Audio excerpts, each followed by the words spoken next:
I hear when you never get some matter when you swat. Oh, no, yeah. I want anybody on. What the hell? Give me my dirty bill. I don't know what the hell is what you want to be. I have waited to do that when you swat. What the hell is what I want to know? I'm a party of my don't know what you know. And you are going to know. What you want to know? What they want. And they want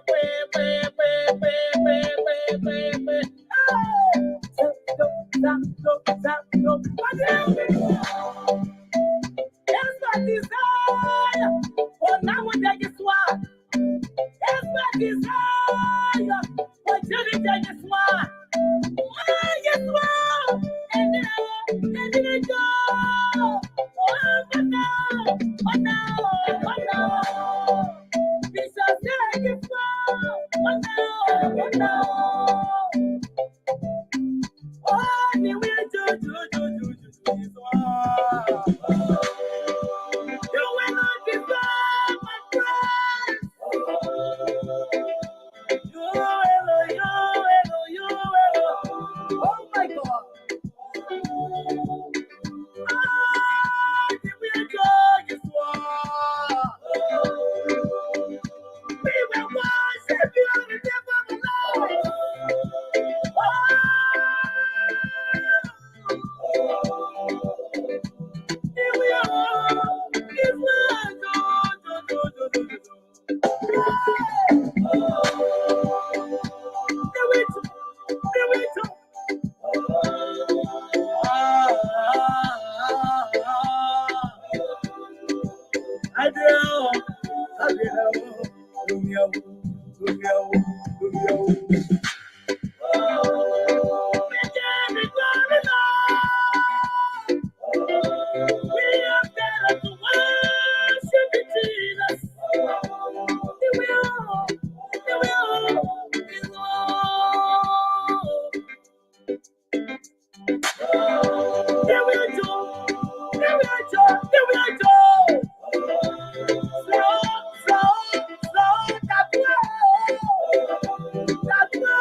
Good evening, folks. Welcome. I'm Alphonso Zean of the Lpr-Public Radio and Lpr-Tv. We want to welcome our viewers and listeners across the globe. This is the first edition this evening here, and we will be having a conversation right here this evening with Chief Dr. Walland Toa, is the chair of the Board of Trustees of the University of GEDEH County, recently established, approved by national government. He is currently in the U.S., and we will be having a conversation with him right here very shortly. He's going to be joining us here for a conversation. So I want to welcome all of my viewers and listeners across the globe. Thank you for joining us right here on the Diaspora Informative News outlet, Lpr-Public Radio and Lpr-Tv. Very shortly, we will get the program on the way, and our guests, as soon as our guests come, we will get this conversation going right here on the Diaspora Informative News outlet. By the way, just hit the share button, candidate. Good to have you here. Welcome to the show, and we will get the ball rolling very shortly here in today's editions of this special program here. Stay tuned, don't go away till we try to do a little bit of housekeeping here, and we will get the ball rolling right here this evening. So, folks, I am your host and presenter, Alphonso Zean. So, right here, the first edition of The Examiner. The Examiner is going to be an informative news magazine that will be coming your way here, routinely here on this network to bring you news, information, and entertainment as it relates to national issue here as well. So, folks, stay tuned, stay tight, and we will have this conversation going here. Don't go away. Let me welcome you in this special way. Stay tuned.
All right.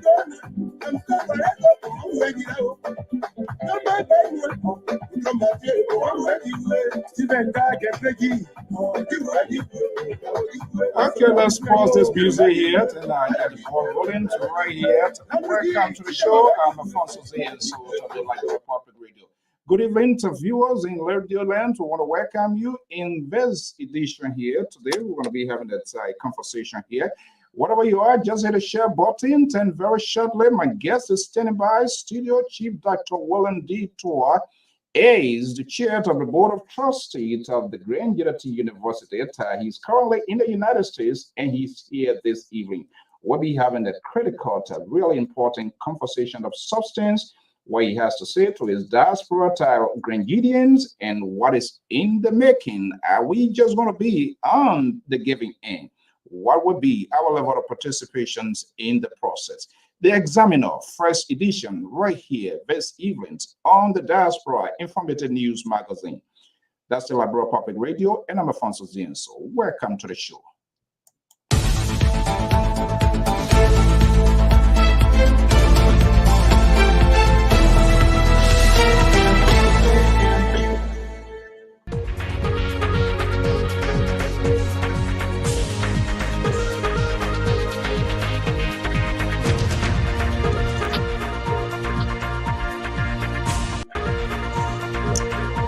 Good evening, good evening. Thank you for sharing your evening with us. Good evening, folks in Radio Land. I am Alphonso Zean, of the Lpr Public Radio and Lpr-Tv. We want to welcome you to this important conversation here this evening. It's going to be an exclusive. We will not be taking phone calls. It's meant for the purpose, that's the understanding with our guests, and we hope to do that It's not a talk show. This is not a town hall meeting. You can send your questions online, and it is at the descriptions of the moderator to send out and to review those questions. Those questions will be in line with our conversation and based on what we agree on. However, in the future, where it's necessary, we will have it in a town hall style. But for tonight, it's meant to have a conversations and ask questions strictly to the conversation that we're going to be having. We want to welcome you. Thank you so much. If this is the first time you are on the official news outlet of the Liberia Public Radio, Chief Dr. Walent Deantoa is my special guest here, and we will be talking about the Grand GEDEH University College, of which he is the chair to the board of trustees. Now, he is in the diaspora to speak to Liberians, specifically, more or less, to the Grand GEDEHians. What does he have in store? What is he bringing to Wallentour? And we're going to be making a full declaration. He is my former boss, but we agreed to draw that fine line in terms of our questionings, our conversation, and he is at liberty to also play the field, which of course he's not. He's a former minister of government, former deputy minister at the Ministry of Post and Telecommunications, Agriculture, National Housing, and a career diplomat within ECOWAS. Dr. Toat, if you are monitoring, you can just undo your camera and we can get this ball rolling. So right here, right now, this evening time check is 7:18 Eastern Standard Time right here on the diaspora informative news outlet. Let me bring in Chief Dr. Walent Deantoa, who is my special guest here this evening, and we're going to be having a conversation here. Good evening, welcome, good to have you here. This time, thank God, it's not politics. We're going to be having a different conversation, something that you really have passion in. Good evening, and welcome. I'm not sure what do you want me to give you a chance if you are situated and then you come in? Is that okay? Dr. Toa, are you hearing me?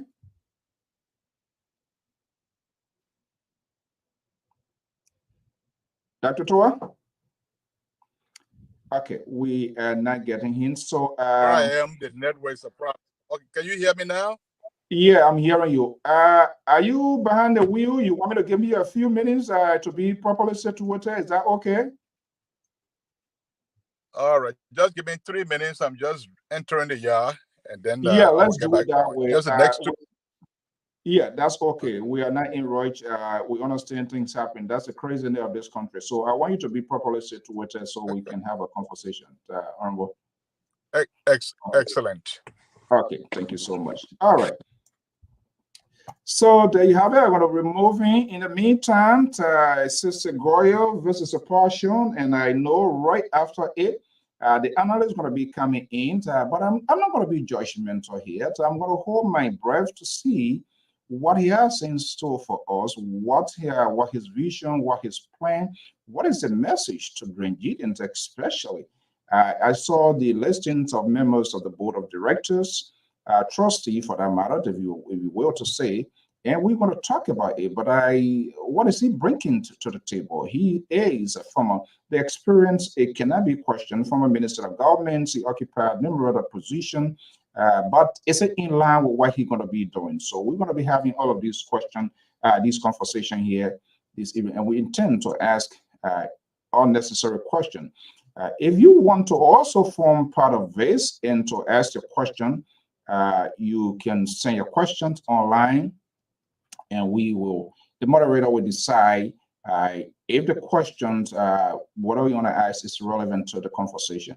Again, this is not a town hall, so we will not be taking phone calls. Our analyst is going to be coming in right after to the site, and part of that is for us to be having national conversations in the civil context without us being judgmental. And this is the first editions of the Examiner right here on LPR. We intend to do this to be bringing people. We're going to be bringing people, professionals, people from all technocrat, people from all background to have these sort of conversation. So we're not going to be doing it's not a talk show, it's a program. And so we have to give our guests the opportunity to have these national conversation. And right after that, then those who are in it, we all want to come and scramble over this conversation. So we are just waiting. We want him to be properly situated, and we will bring him back. In the meanwhile, let's take this quick commercial break. Also, you can advertise your events with LPR. This is what we do. Let's take this break, and I will be right back.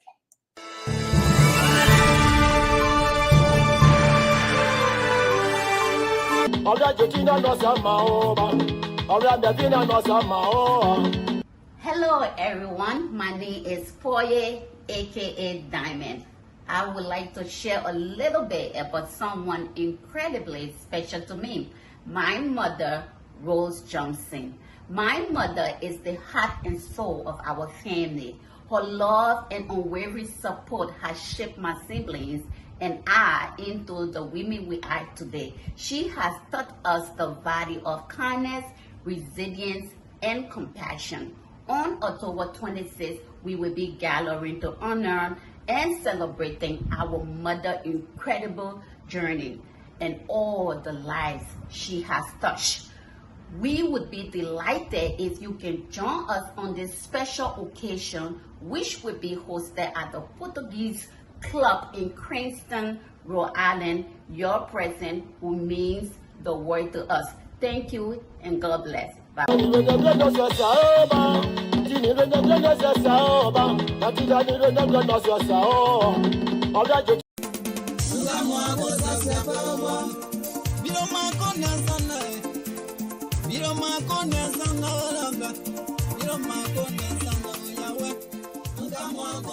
you want to share your events with the world? Why not contact us? We are Liberia Public Radio, LPR. We are the specialists in advertisements, commercials, radio and TV services.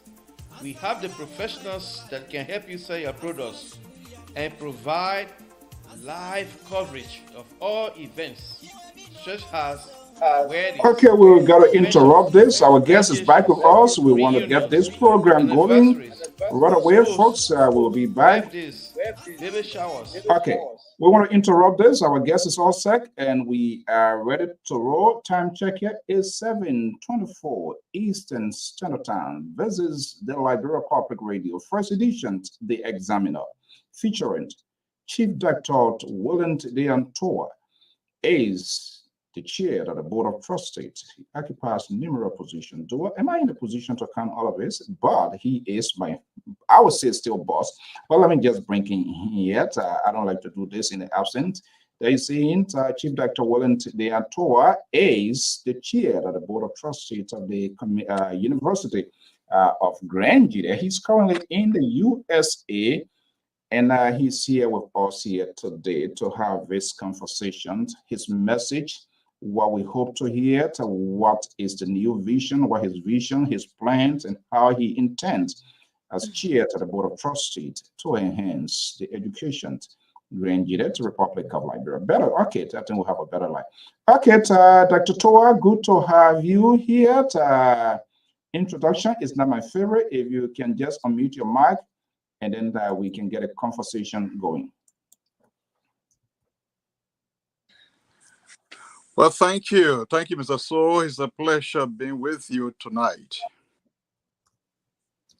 Okay. You know, I'm kind of like a piece of cloth between the scissors here. To have your boss, somebody that you work with, to have your boss and doing this here. But there's a mutual understanding. We agreed. We're going to draw that fine line. It's going to be done professionally to ask all of the tough questions possibly we can. You are also at liberty not to answer if you wish to, but of course, I know that Dr. Toa, that's not going to be the case, but we just want to establish that fact. But thank you so much. Thank God it's not politics. Who knows? A little might be inside it, but that's not going to be the case. Our conversation are going to be strictly directed toward the positions you accepted, why you accepted it. What do you intend to do, and what is the message to the diaspora, GEDEHians, and the rest of the Liberian? As a career diplomat, I'm not sure whether you're going to be leaving Abuja to GEDEH, how that's going to work. We're going to get it going. So let's get the ball going. Again, Dr. Toa, thank you so much. to have you here. Let's start a little narrative here. How this whole phone call came about from His Excellency President Jose Newman Boyka. You were in Abuja. Who calls who? How this connection came into being? Well, thank you, Mr. So. Well, the issue, the question you ask, who calls who and how the call came about, that's the pattern of running the government, being able to spot professionals of a country that one runs, and to see how they can play a role in fostering the common good of our nation. So I would say that prompted reaching out to me. But the inner workings and what have you, those one will remain in camera. Any reason for that? No, I mean, if a president call, have interaction, I think that is a level of interaction between me and the presidency. So I think that should remain not to be discussed. However, okay. What is most important is the call to service, and which I accepted, and I'm prepared to discuss those. Okay, so just to let you know, we are on a neutral ground. Unfortunately, we are not at the Ministry of Post and Telecommunication those days, so there's a mutual understanding here. We are obligated to our audience to ask all of the questions inside, outside, down, and you are at liberty to choose not to answer. But on a serious note, it's good to have you here. That is always good to have a conversation here. So, okay, the call came, and you are currently serving as the chair of the board of trustees of the GEDEH University College. I would say congratulations for your preferment. Now you are here in the diaspora. What is the message? Well, thank you, Mr. So, and I am greatly honored to be given a spot on your program to discuss with Liberians, and particularly with people from Grand GEDEH and those who love Grand GEDEH.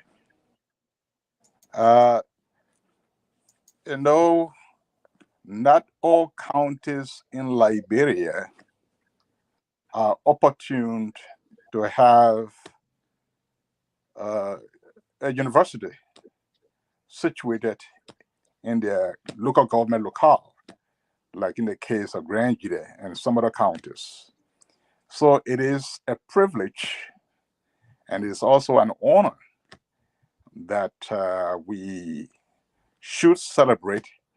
And let me just retrogress a little bit. The idea to have a university college in Grand GEDEH has been an age-old endeavor. Those before me, the likes of Edmund Zaza Bablo, William Yanu, Professor Breeze, and several others.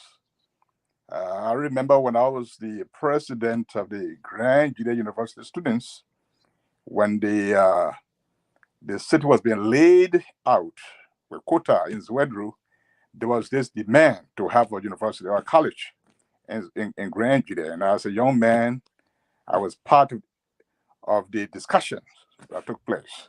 And so it was a call that has been in the making for many, many years. And so for the Liberian government to take a step at this time to have the university college in Grand GEDEH, it is a dream fulfilled. Therefore, considering that the government has so much on its plate to deal with, and irrespective of that, the government saw it fit to allocate some resources to have this university college in Grand GEDEH. So what it is that there is a need for the citizens to appreciate and to celebrate this endeavor, and then to also see if there are programs or activities of the community of the college that the government may have shut forth in supporting. How can the citizens themselves rally around this initiative to ensure that the aspiration is upkept, to assure the educational drive of the county. So, though the Grand GEDEH Community College now being metamorphosed into the Grand GEDEH University College, there have been numerous challenges, and based upon the briefing that I received by the acting leadership of the college and presidents on my initial, what I call inaugural board meeting, I made it clear to fellow board members that Grand GEDEH, like other counties in Liberia, is blessed to have a good number of its citizens in the diaspora, particularly in the United States of America. And so, within the context of the public-private partnership, and I would say in the purview, Grand GEDEHs in partnership with the government to make sure this good endeavor is supported. I made it clear to fellow board members that we're going to be reaching out to the to Grand GEDEHs in the diaspora, not only to ask for support, but to engage Grand GEDEHs in the diaspora into the planning process of programs and developmental initiative of the university, much more so that they will be in tandem with the activities that are taking place, so that they will see the need as may be necessary to intervene where the government would have shut forth. All right, let me hold you there. Let's have more conversations. We are obligated to our audience to take precise information, to not to take another information here. I did hear you saying, let's digress here a little bit. I did hear you saying government allocate some resources. What's the meaning of some resources? What is lacking? You been there, I'm not sure you can get me right. How long? And what are those challenges specifically? And I do know, not even the college, schools, all sectors, the challenges is huge. Not just only having the university, how much government, national government is willing to invest. We saw of late the wired result, all of that factor in with a lot of resources dating further. There has been that traditions of our country here, but how much is being invested, changing, elevating the structure, this institution from college now to university, which is a great thing we should all celebrate to make our brothers and sisters there. But how much is government investing into that to keep up to that standard, to have qualified people there as well? Well, thank you, Mr. So. I mean, you, as you mentioned, and as it is clear to all of us that there are just so much the government is doing, and giving the resources flow or the resources available to the government is not in a position to fully fund all of what it wants to do, or all of the good things that must be done for the citizens. And that also applies to schools, to hospitals, to other basic social services of our country. And the university or the colleges are no exception.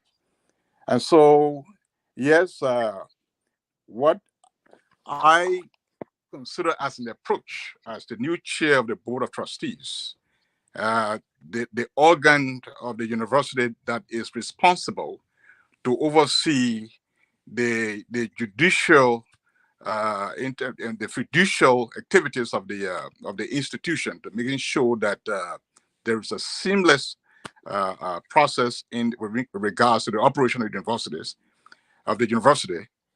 So what I think we can do is, when we are planning, and let me say that planning is very crucial. When we are planning, all stakeholders must be brought to the table. And so from time memorial, even as I speak to you, I've just been careful not to bring so much information, but as I'm speaking to you now, why would you want to hold back? Why would you want to hold back information? No, I'm coming forward. I'm just saying that sometimes you take time to unravel the information. So that's what I'm doing right now. Okay. So as I speak to you, one of the areas that is critically needed in rural counties, like Grand GEDEH, the health sciences area, it is reported, and I verified that the nursing program at the Grand GEDEH University College has been curtailed because of lack of support.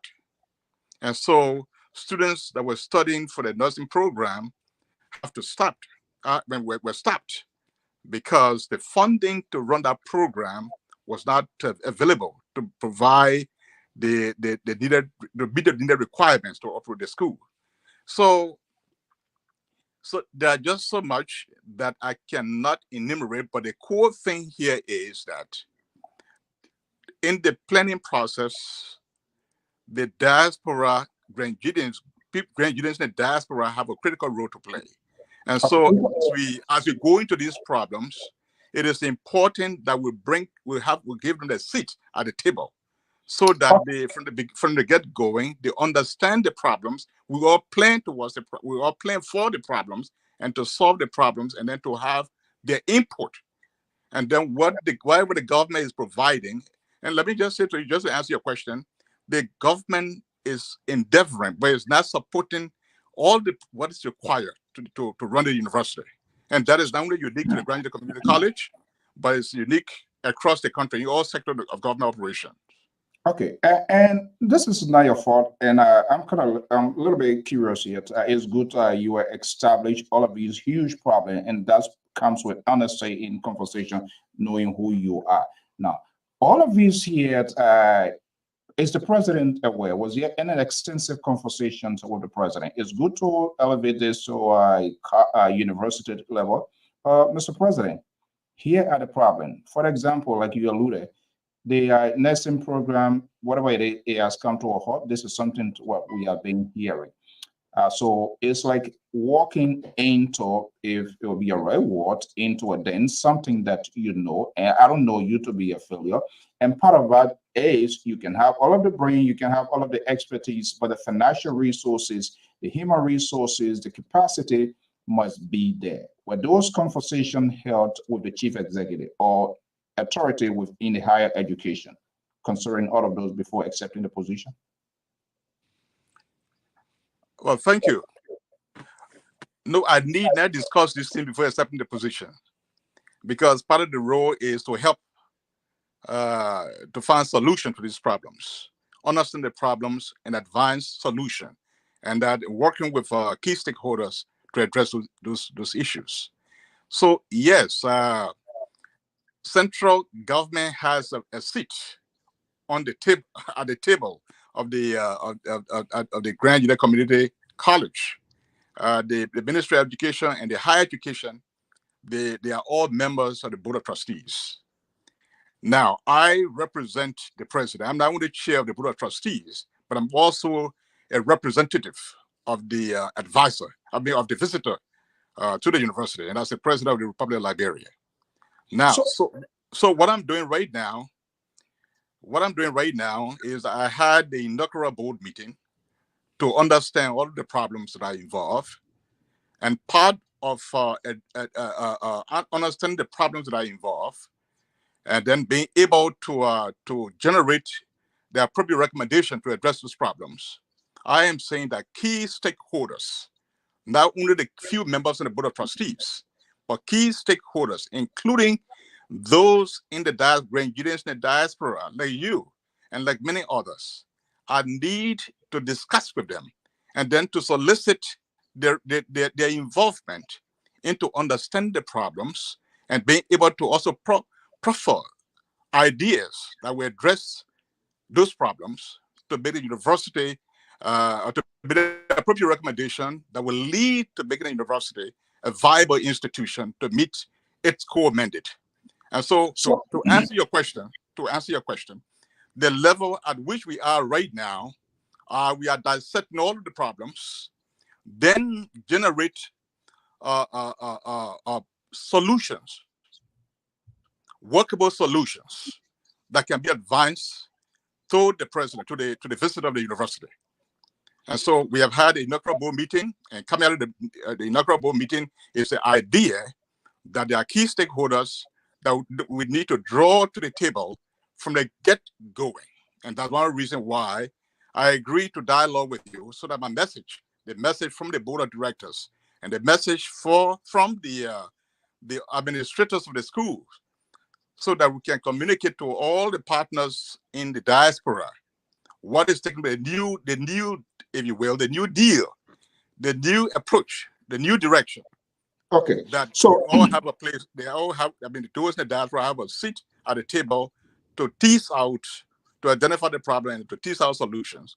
And so, yes, at the end of the day, appropriate recommendation will be made to the president, what the government can do, what the government has done, the pitfall, and what we as citizens, we are prepared to do, because we don't want the university to fail. And that's the message I want to communicate at this stage. Okay, and I want to be crystal clear. I am not against having university in my own county. This is something that I want. We just want adequate the resources, the human capacity. At my own discretion, our onliners, I will be randomly selecting questions. Those questions are relative to this conversation. We're going to come here, and one of the person who also has a passion in this here is our own Sisi Goya, is a senior contributor of this of this network, Liberal Public Radio, based in Minneapolis, Minnesota. And this is his questions, and we'll be coming back here. This is Sisi Goya. Who are the identified stakeholders? How many degrees granted program are there at the university? So who are those identified stakeholders? Who becomes a stakeholder, and who am I a stakeholder or not? Or what is the criteria? What is the benchmark? Or who is the stakeholder? All of us, obviously, everybody cannot be a stakeholder. Yeah, you coming to us in the diaspora, or are we just there to put flesh on this bone, or will we be tasting at the table as well? Because my understanding that the board is in full tight, and fair to mention districts within the areas they are selected. What would be the role of the diaspora in GEDEH? Or are we just there to put forth suggestions, resources, and we are not sitting at the table to have these critical conversations? How does that work? Okay, so first and foremost, Mr. Soul, in fact, nobody is coming to the diaspora GEDEH now for resources. No, that will happen later. We are coming, my road now is that this is a new beginning, and from the get-going, we need to plan with all stakeholders. And so you ask the question, who are the stakeholders? The stakeholders to the Grand GEDEH Community College are the geopolitical divisions of the county. That means the three electoral districts, Kunabo, Chien, and Bazon, and all of the sub-districts and all of that. They all have representation on the board of directors of the college. Grand GEDEHs in the diaspora who are not in country, but who have vested interests in the country, like you and like many others. You are stakeholders. You are concerned of what is taking place, the good things that are taking place, how to sustain them, how to support them. But it's not only a good idea to always call on people to say, come and help to bring contribution, come and bring financial resources, but to first bring the people on the board from the get-going to be part of the planning process, to understand the circumstances that are at bay and what can be done. And so from the get-going, we want to involve the Grand GEDEHs in the diaspora who are also critical stakeholders to understand where we are with regards to this good thing that is taking place with the college in the county. What are the actions that have been taken? What need to be done? What are not being done? How can we intervene as a people to make sure the right things are done so this good initiative that is taking place in the county is sustained, to support and continue to cultivate the development drive of the county. Now, you know, they think about the community college in the county. Part of the development initiative of the county is deeply rooted in the college. For example, Grand GEDEH is endowed with rich land. So when it comes to production, this college will train agriculturists to serve as field officers that will teach our people which crop grows well in which area. So Which that's soil. what. Yeah, I had to interrupt here. We are talking about the structural part, and I am focusing the survivors of the university, survival in the sense of the incorporations, the bringing on board of everybody. We are to be stakeholders. Now, I believe 11 board members. I do not know. I never had a chance to review the constitutions or the guidelines of the university. Who becomes who and how, on what basis. I did. I also realized you have two lawmakers, part of the board of trustees. Is that correct? That's correct. So and not just the two lawmakers. All of the districts also have representation on the board of trustees. Yeah, and I think I mentioned that. But I'm curious, the lawmaker. Those are the people that should be provided the fundings, and they should be the last boss staff. You should be there. I should be there. Another person from the diaspora should be there. And we made this representation to these people. But they are already much commissioned ahead of the game. Why are they there? Is that the policy of the institution or what? Or is it possible revision? Yeah, let me just say this. The act creating the university clearly states who becomes a member of the board of trustees. So they are clearly state who and who and who, which category of people to serve on the board of trustees. The act provides that we have two legislators, one from the Senate and one from the lower house, then the districts, then the civil society, and then you have the representation from you have the Minister of Education, then you have the Director General of the High Commission on Education. Then you have the representative of the visitor that I represent, and then so that's how the act stipulate those who to be on the board. But also the act also provides that the board can constitute standing committees, and among the standing committees we have what we call the Ways and Means, but the act calls it Development Committee. And in our discussion, we also realize that the development committee is one of the heart of the work of the board of trustees. And the vibrant Granadian citizens that live in the diaspora, that have been studying over the years, that have been working to build wealth, and that have so much interest, that invested so much in the people of Grand GEDEH, either through their own individual relatives or through some kind of programs people have been undertaking in Grand GEDEH. They have been sending their own resources. But if this time around, instead of calling them and say, look, we want money, send money, but to plan, to say, look, here is it, we provide you a seat at the table on this powerful committee, this development committee, that will set the agenda in structuring the programs, the activities to be funded, and sources of funding. What is coming from the government? What other people are bringing? What is the gap? Let's sit together. What are the programs that are very critical to Grand GEDEH development and here the Republic of Liberia, so that we don't start repeating all kinds of courses that are already being taught at the University of Liberia, and going to all kinds of disciplines that would not create jobs, that would not make graduates to become self-sufficient and creators of jobs themselves. So we'll all sit at this table, bring some academicians, intellectuals, we all sit at the table with dialogue. And together, the board and the school administrators will design the approach to say, this is what Grand GEDEH want. And this is what the government can bring. This is a gap. And this is what we're going to do to fill this gap. So I've just assumed responsibility a month ago, but the first board meeting we had, it is agreed that the diaspora Grand GEDEans have a role to play, and we have to engage them from day one, from get-going.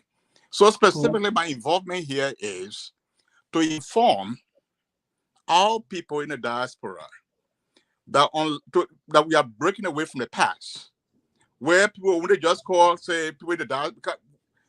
Remember, I used to live in the diaspora myself. I spent about 7 years in the U.S., and we funded all kinds of programs. Yeah, you know, I don't think that's going to come from it. But most of the people in the diaspora, when they leave the goal, at the end of the day, there's a complete disconnect. A lot of things happen, and it's so. But at your point, I'm getting a question from inside Liberia here, folks that are monitoring, some maybe Grand GEDEans or people who have interest in your point, and I will read out their question. I'm getting a text here.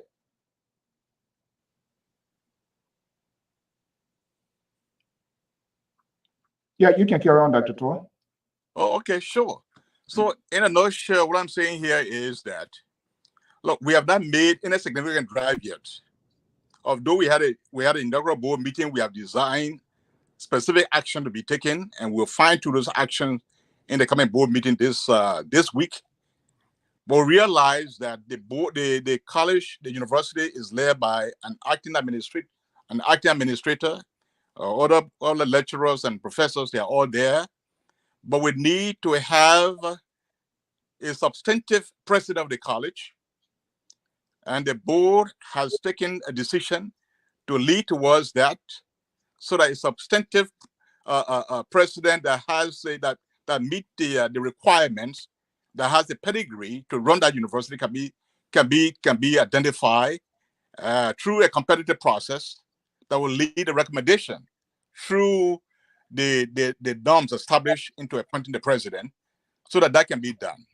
And while all of those things have been done, the plan is that from the get-going to plan with the key stakeholders. Now, I emphasize the word key stakeholders. And the key stakeholders are Grand GEDEans who happen to work and live abroad, who have the ability to generate resources, financial resources that can support some of the activities back home. And so if they are part of the planning process and they understand these things here, and then to get them involved, to commit themselves to the process of strengthening the university, would not be a major problem.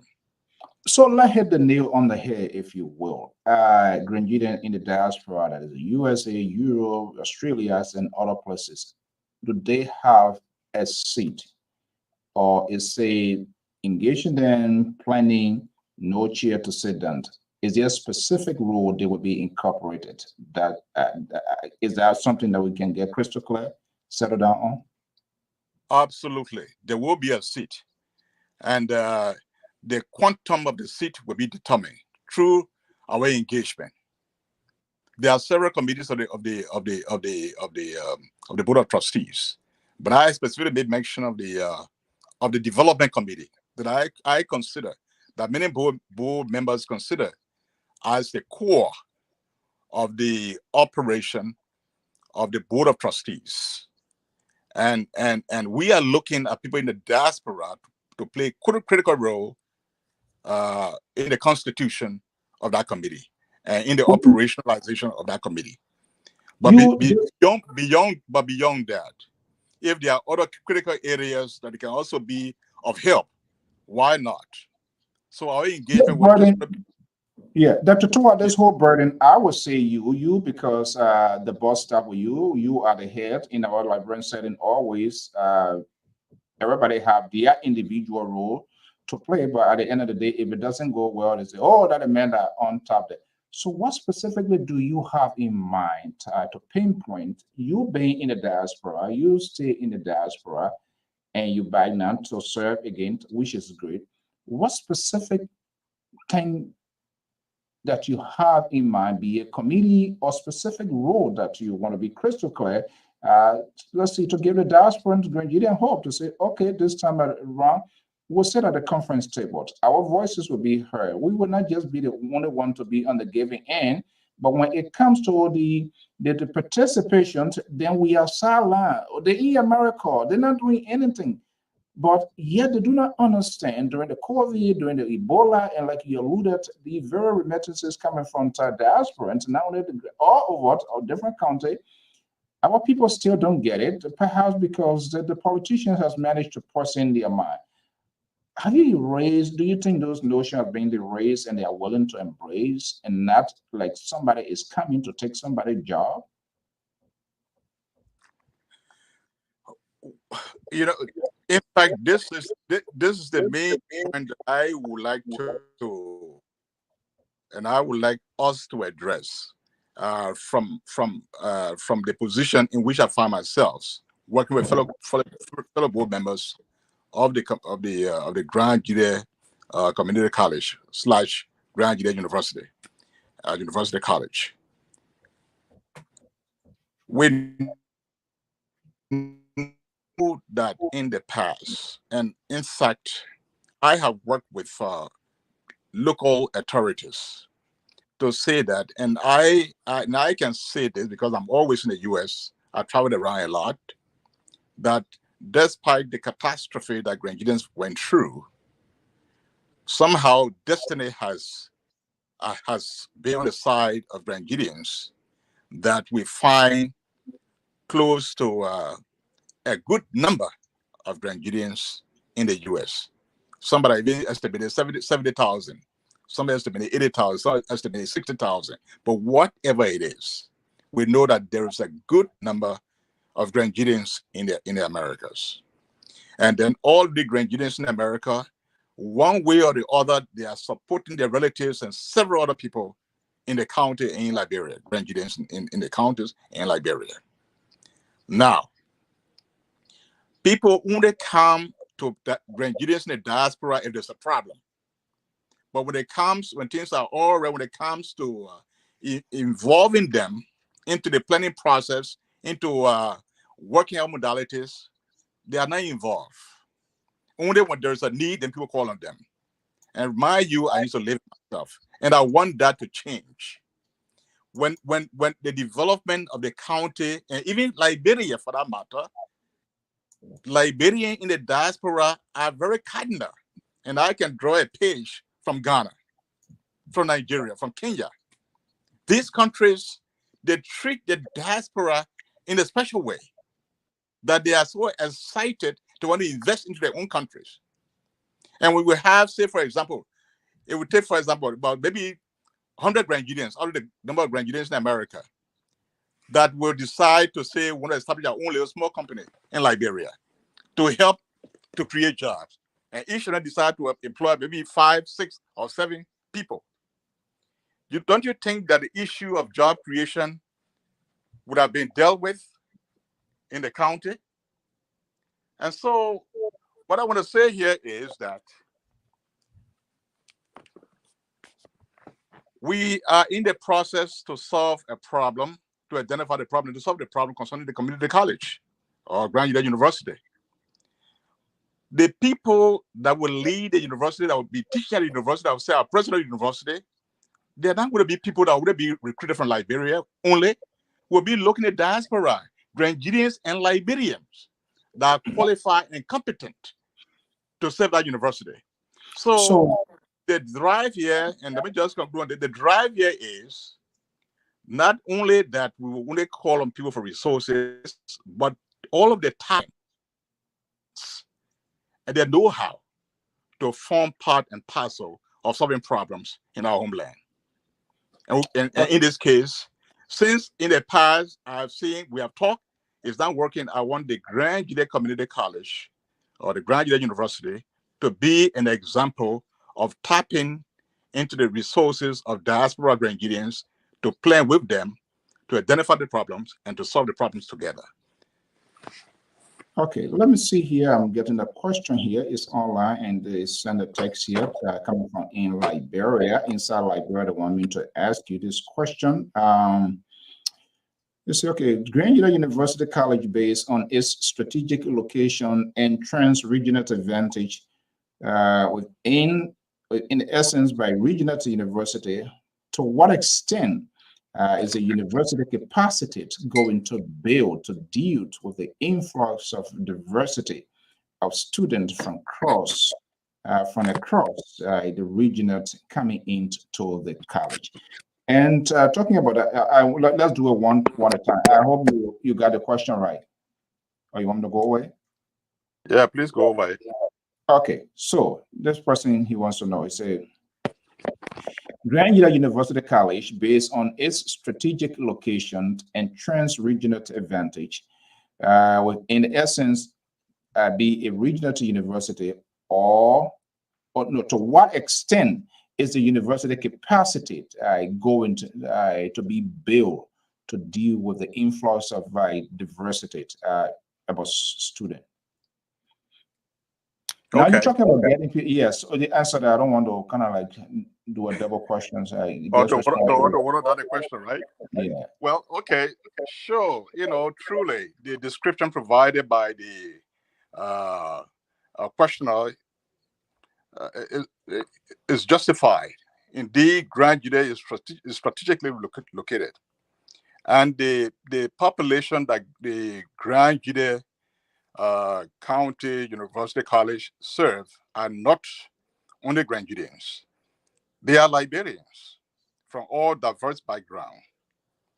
And so to support that college through a strategic engagement and being able to quantify those in the segmented approach, so that ultimately that strategic orientation can be met, is key. So what I am doing here now is that it is part of the strategic process wherein those who are in the diaspora, Liberians and GEDEHians that have traveled, that have been exposed to the goodness of life and the quality of education, and being able to cultivate those virtues from across the globe that can be used to improve the quality of life through education in the county, can be brought into the fold, and then to tap into the expertise to structure this community college or university to the level at which it will deliver for the good, not only for GEDEH, but for Liberia and Liberians. So in a nutshell, to put it simple,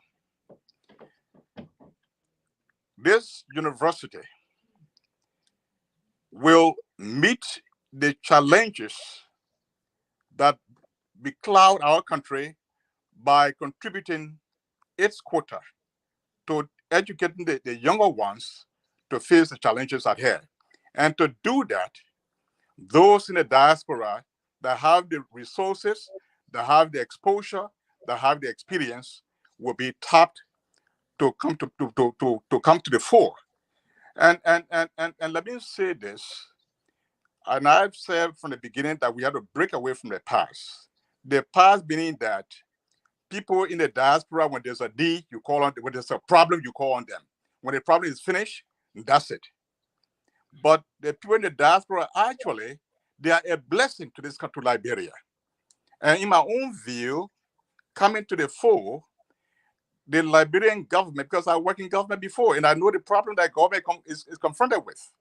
The government, where as it is right now, with all of the development needs that are unfolding, cannot support any program 100%. So the individual citizens from every locale have a role to play. So indeed, the strategic engagement that I'm speaking about right now, when that is incorporated into the mindset of all of us, and we decide to play our role collectively, I believe, and I emphasize, I believe the aspiration for the creation of the GEDEH University College will be achieved. And ultimately, that college will contribute a quota to the development needs of the country. And that cannot be done without the participation of Grenadians and Liberians in the diaspora. And I want to emphasize, not only Grenadians, but Liberians in the diaspora. Because the Grand Gede Community College is not only for Grenadians, it's not only for Grenadians, but it is for all Liberians. All Liberians. Who gets the preference? Liberians get a preference. It wouldn't happen to settle to be located in Grand Gede, but all Liberians have preference. Okay, so sacrifice. Yes, we all have made these sort of numerous sacrifices, but how can one comprehend or understand? How can you persuade a Grenadians, a Lothians, who is the head of a MAV sections of his districts, of his region, and willing to go to Grand Gede? But much is not being done on the part of government in terms of benefit, offer, pay, of course. So how do you reconcile that? Come make a sacrifice and God will bless you? Because the challenge is we have people on ground, salary, training, human capacity, all of that is lacking. So I just do not know what are the priority here is set in the sense that we all know if our infrastructures, the schools, the clinics, the hospitals, and all of those things, if they are not prioritized, we know the aftermath, we will know the consequences of that. I intend not to incite politics here. And the reason we're asking why some of these lawmakers, yes, these are people, some of them having these sort of huge salary benefits. And you have a teacher, someone who is willing to go way inside Grand Gede, way inside Lofa, and can't even get the pay. The training is not there. The resources is not there. No internet, nothing. Students, people in the 11th grade, 12th grade, they are in this digital age. People still on phone, electricity. So the challenges are very huge. How can you easily tap into the expertise of someone that is here? Say, come, let's go. In as much they want to give to their country. But considering taking someone who is head of a department here and say, I'm willing to go give. Will government, in the same token, sacrifice to commensurate with that person's sacrifice to go down there, or just come and that's it? Okay, well, thank you, Mr. So. And my role here, I am not a politician, I'm a career diplomat.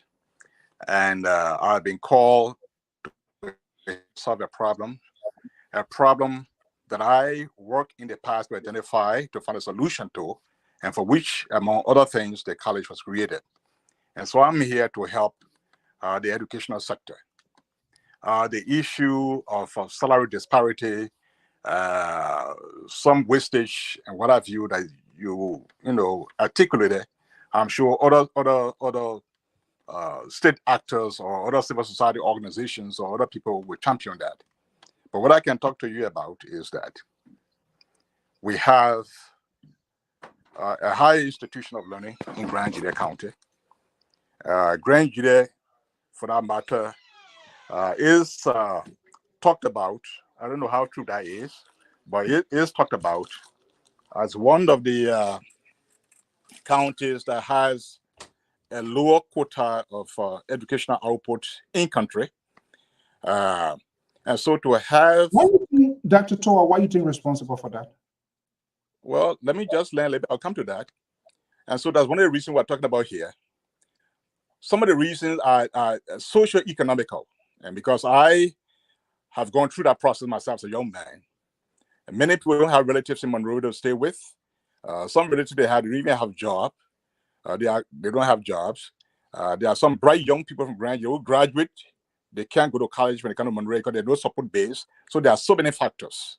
But the university has been brought to Grand Gede in its way through. So, which is a blessing. You can come from Poor Town. You can come from Omeso Town. You can come from Zile Town. You can come from Tow Town. You can come from Kunabo, Zia Town. You can come from or Yaudi, can come from Johnson, or Poan, or Botown, or Bewudi Yao, and go to schools everywhere. Go to Monrovia to look for somebody to stay with. Now we have the college. We have to sustain that college. It is true that because of constraints on the government, all sectors of the country cannot be fully supported. That includes education. So my role now as the chairman of the board of trustees, what are the advantages that we have that we can tap into to maintain the university at a standard level to produce quality education? And I said, and I told my colleagues on the board, we have an untapped resource, and that is Grenadians in the diaspora. We shouldn't run to them when there's a problem. But there's a problem. Let us be part of the planning process. So today, that's what I'm doing, my brother. So are you also aware some of these questions that I'm asking, even if you were to have a meeting, roundtable conference, some of these questions will come from the same diaspora ingredient? Will the answer be you are a diplomat and so people? Because first of all, are they legitimate questions? Of course, those are legitimate questions. All I'm saying here is I don't have the answers to them. So, for example, if you have a managing director making maybe 15,000 or maybe 20,000, and then you have a minister maybe who is making about 7,000 or 8,000, and that's a question that's a legitimate question somebody should ask. What are the disparities? And so, if you have a president of the university in Grand GEDEH is making maybe 2,000, and some other university making 4,000, and why? So these are legitimate questions. They can be asked. And when they board us on education, for example, of course I will ask the questions and I'll push for solutions to those questions. Why you don't have answers to those questions, Dr. Tor? You are aware some of these questions are going to be asked. Why you didn't find answers to those questions? No. What I'm just saying now is that when they board us on education,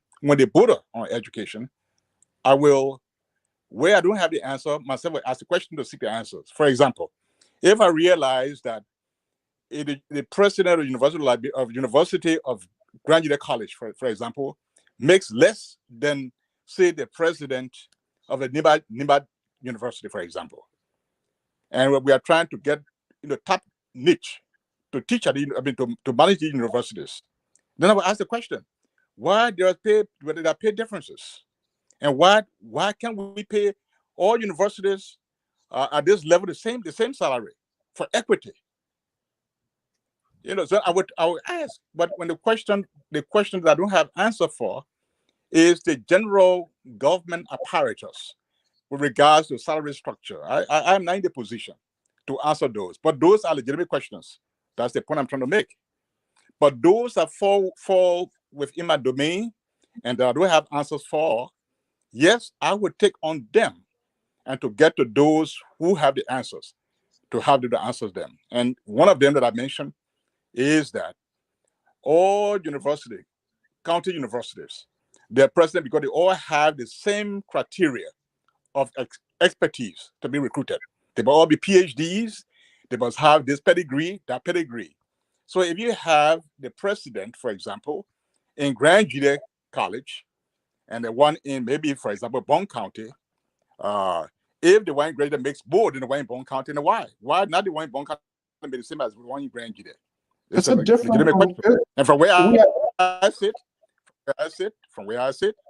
I can push that question. But I don't know what that yet. No question. I don't know what. Go ahead, boss. I don't know what is the difference. It's the same thing. We are in a world of competitions. What is attractive to me is what I'm going to go for. Yeah, people who in the Western side that people go to different jobs, and ultimately they made a decision based on the benefits, coverage, and all of that. I think it is time these things our leaders, our people need to understand, because bulk of these people, they came from here, they know the beauty of it, and this is what they live, the kind of good life they live here.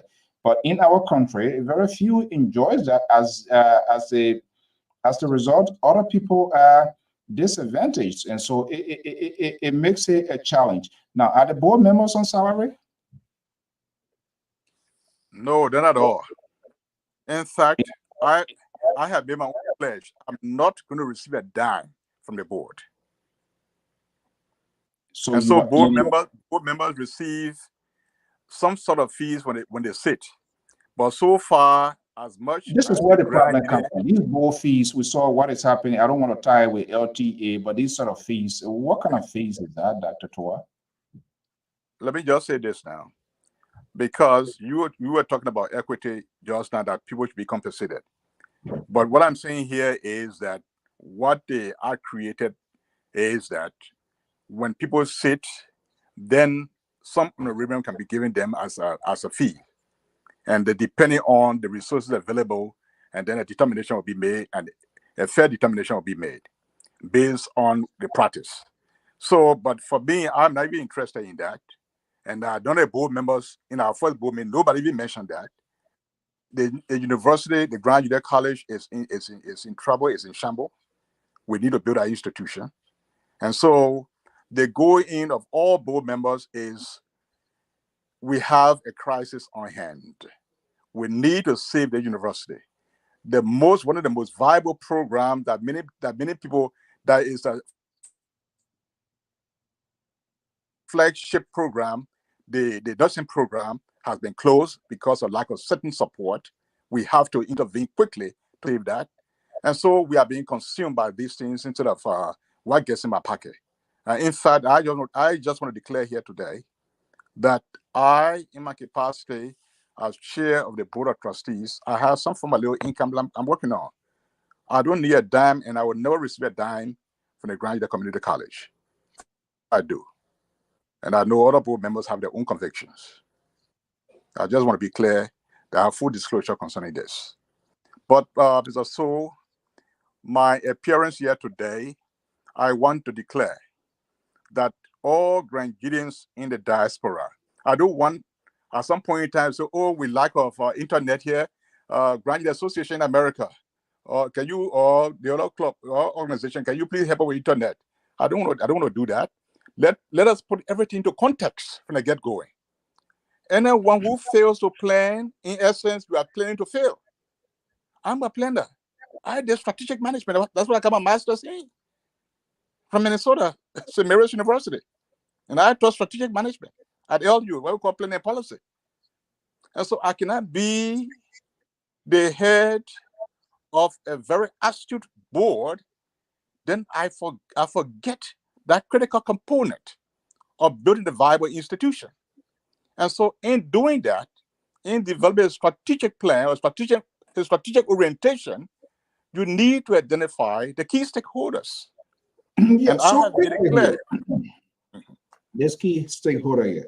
These are very good suggestions, conversation. So the bottleneck question here, are all of these been cataloged and submitted to such central government and the Grand GEDEH, the citizen? These are all national government's responsibility to ensure our health facility, educational facility, infrastructural roads, and all of these, they are met first and foremost, and then citizens can supplement. Now, all these have been passed over to national government. Government, this is your problem. I'm going to appeal to my people. They're going to come in. Are these conversations being held with national government before coming here? Mr. So,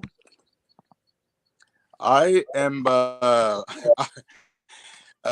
am from the age just by the closure of the I was born during the administration of John F. Kennedy, and I'm sure you listened to the very nice quote of him that ask not what your country will do for you, but what you do for your country.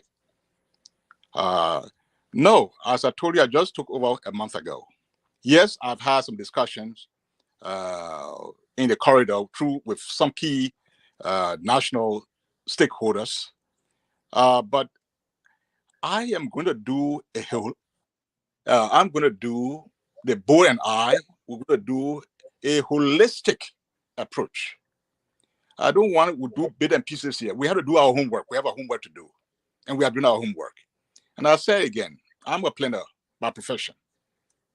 And why it is that anyone who fails to plan in the simple term is that you are planning to fail. We were engaged at the board, we engaged the government. But we have to identify the problems. We have to identify the solutions. We have to also know what we want. But what I've seen so far, there are some missing links. So I'm not just going to jump to bit and pieces running around. I'm going to call all of our major stakeholders, as I'm doing now, people from Grand in the diaspora. They're major stakeholders. I'm not going to leave them out. This is why just a minute, brother. So in the planning process, I'm not going to leave them aside. They're going to be part of the planning process for to carve out this strategic drive. But this is where, Dr. Toa, this is where it becomes a little bit convoluted. So is there... What is it? What is the convolution? Are you coming with something that you identify, or are you coming to sit with the Grenadier to do the identification of this problem, or is there something special that you have come with to deliver? Hey, this is what, as far as I'm concerned, as chair, board members, leadership of the university, this is what we have identified. Even though you are not there, you talk to people, some of you in and out. What is your add-on? That's what I'm asking. Oh, no. I mean, as a matter of fact, we have identified some problems, even as an individual citizen, even before I became a part of the board of directors, I'm member of the board of trustees.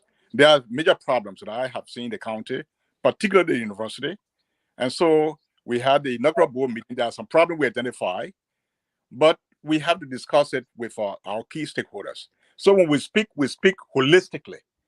And so what I'm doing now, part of the reasons why I'm speaking to fellow Grenadians in the diaspora and other Liberians, and I don't like to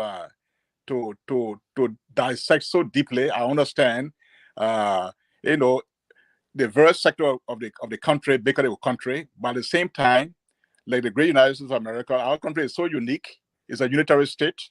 And that means that anyone can live in any part of the county. So Grenadians, as well as all the Liberians who love Grenada, we want to plan. And the planning process entails consultations. It entails the involvement of all major stakeholders. And so the plan will come out. The plan will come out. The first 60 days, we want to be able to tease out who becomes the president of the university college. And I'm curious here, is there a timeline just for the benefit of our listening audience? The plan will come out, who becomes a key stakeholder? Would there be transparency? Will we see an openness in this process? People who want to be seeking for those positions, or worker one day say, oh, this person is the president. Is there a timeline? Yes, we are projecting the next 60 days, that's about 2 months, to be able to do the recommendation to the president. That the president can select. Usually the board of trustees does not appoint. The board of trustees do vetting process, and all of that recommendation is made to the chief executive. Is the vetting process ongoing now? No, not yet. It's not started yet. It has not started yet. Will it be an open process? And where it will be open information? Where does information be obtained, Dr. Toa? Let me say this to you, brother. So that process will be opened, will be competitive, and someone that has the pedigree that conform to the advert, to what we want. At least 3 of them will be selected, and the chief executive can choose among them. That's the approach. And then we are targeting the next 60 days.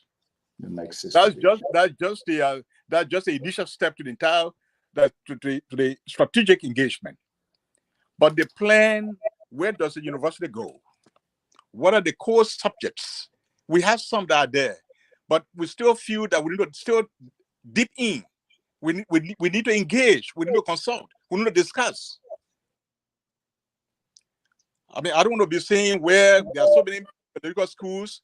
Then we're still teaching theology. We want to teach theology in the Grand Community College. We want to emphasize more on courses that when students graduate, they become job creators themselves. They don't graduate, they start looking for jobs around. Somebody have a degree in agriculture. The land is not a problem. They know what to plan. Go and open a farm and employ 2-3 people to start working for you, create jobs. You have jobs for yourself, you create jobs for other people. So that comes with a huge investment too as well, correct? There is nothing impossible with an educated mind. The right, and not just educated mind, but the right educated mind. So yeah, this is a question we'll soon be wrapping up here, and we don't want to hold you up here. This is another question here from Mr. Goya. How was the nursing program determined as a flagship program? How do you close your flagship program? This is confusing. All right. Well, I understand the question because I made mention in one of my points that I'm making that the nursing program is a flagship program. We know, I mean, anyone who lives in Liberia and who lives in Grand GEDEH knows that to have health workers to be assigned in Grand GEDEH and for that matter, in most part of Liberia, is a challenge. To have nurses who graduate from nursing school in Monrovia, then they assign them way in Grand GEDEH, somewhere in Tembo, for example, going to Cote d'Ivoire border, or way in Jaudi, when way deep into the forest of Grand GEDEH and Sesto. It's a challenge. But when you train indigenous from the area, they're familiar with the terrain, they have an appreciation, and then they provide services to save our people. And not only that, this nursing program, from the report that I received of the state exam that was given, the students that graduated from this program from Grand GEDEH scored the top in the state board test of nursing program in Liberia. And so, unfortunately, this nursing program has to come to a close because the basic requirements are set by the Midwifery and Nursing Board of Liberia could not be met. And so they themselves had to reluctantly close that program because they cannot continue to give the accreditation or to say it's okay when they know that some of the basic requirements are not being met. And so I am saying, Brother So, look, our people are generous, but they are not. You can't take them for granted. But when you plan with them, when they know the importance and when they understand that there will be accountability to whatever it is they engage with, our people will come true. And what I'm saying here is that when our people are involved into the planning process, they know what is at bay, they know the circumstances, they know what must be done, they understand the framework established for the accountability. They will not hold back because they love Grand GEDEH County. And the creation of the community college or Grand GEDEH University College is a blessing that we don't want to lose, or to produce students or produce a graduate or professionals who are half-baked, who are not competent enough to compete. We don't want that.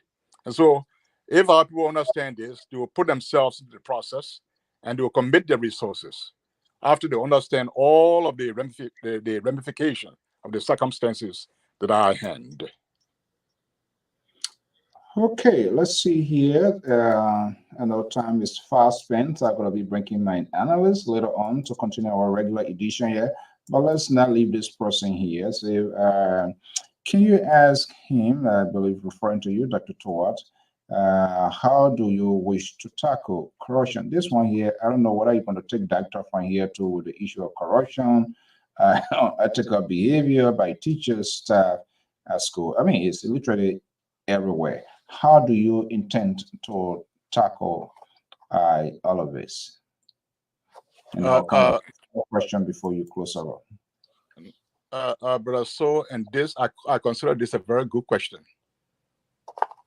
There will be zero tolerance, and I emphasize zero tolerance on misbehavior of anyone at the Grand GEDEH community, at the Grand GEDEH University College. Zero tolerance of misbehavior. Misbehavior in the sense that corruptible behavior, imposing fines on students to enrich yourself,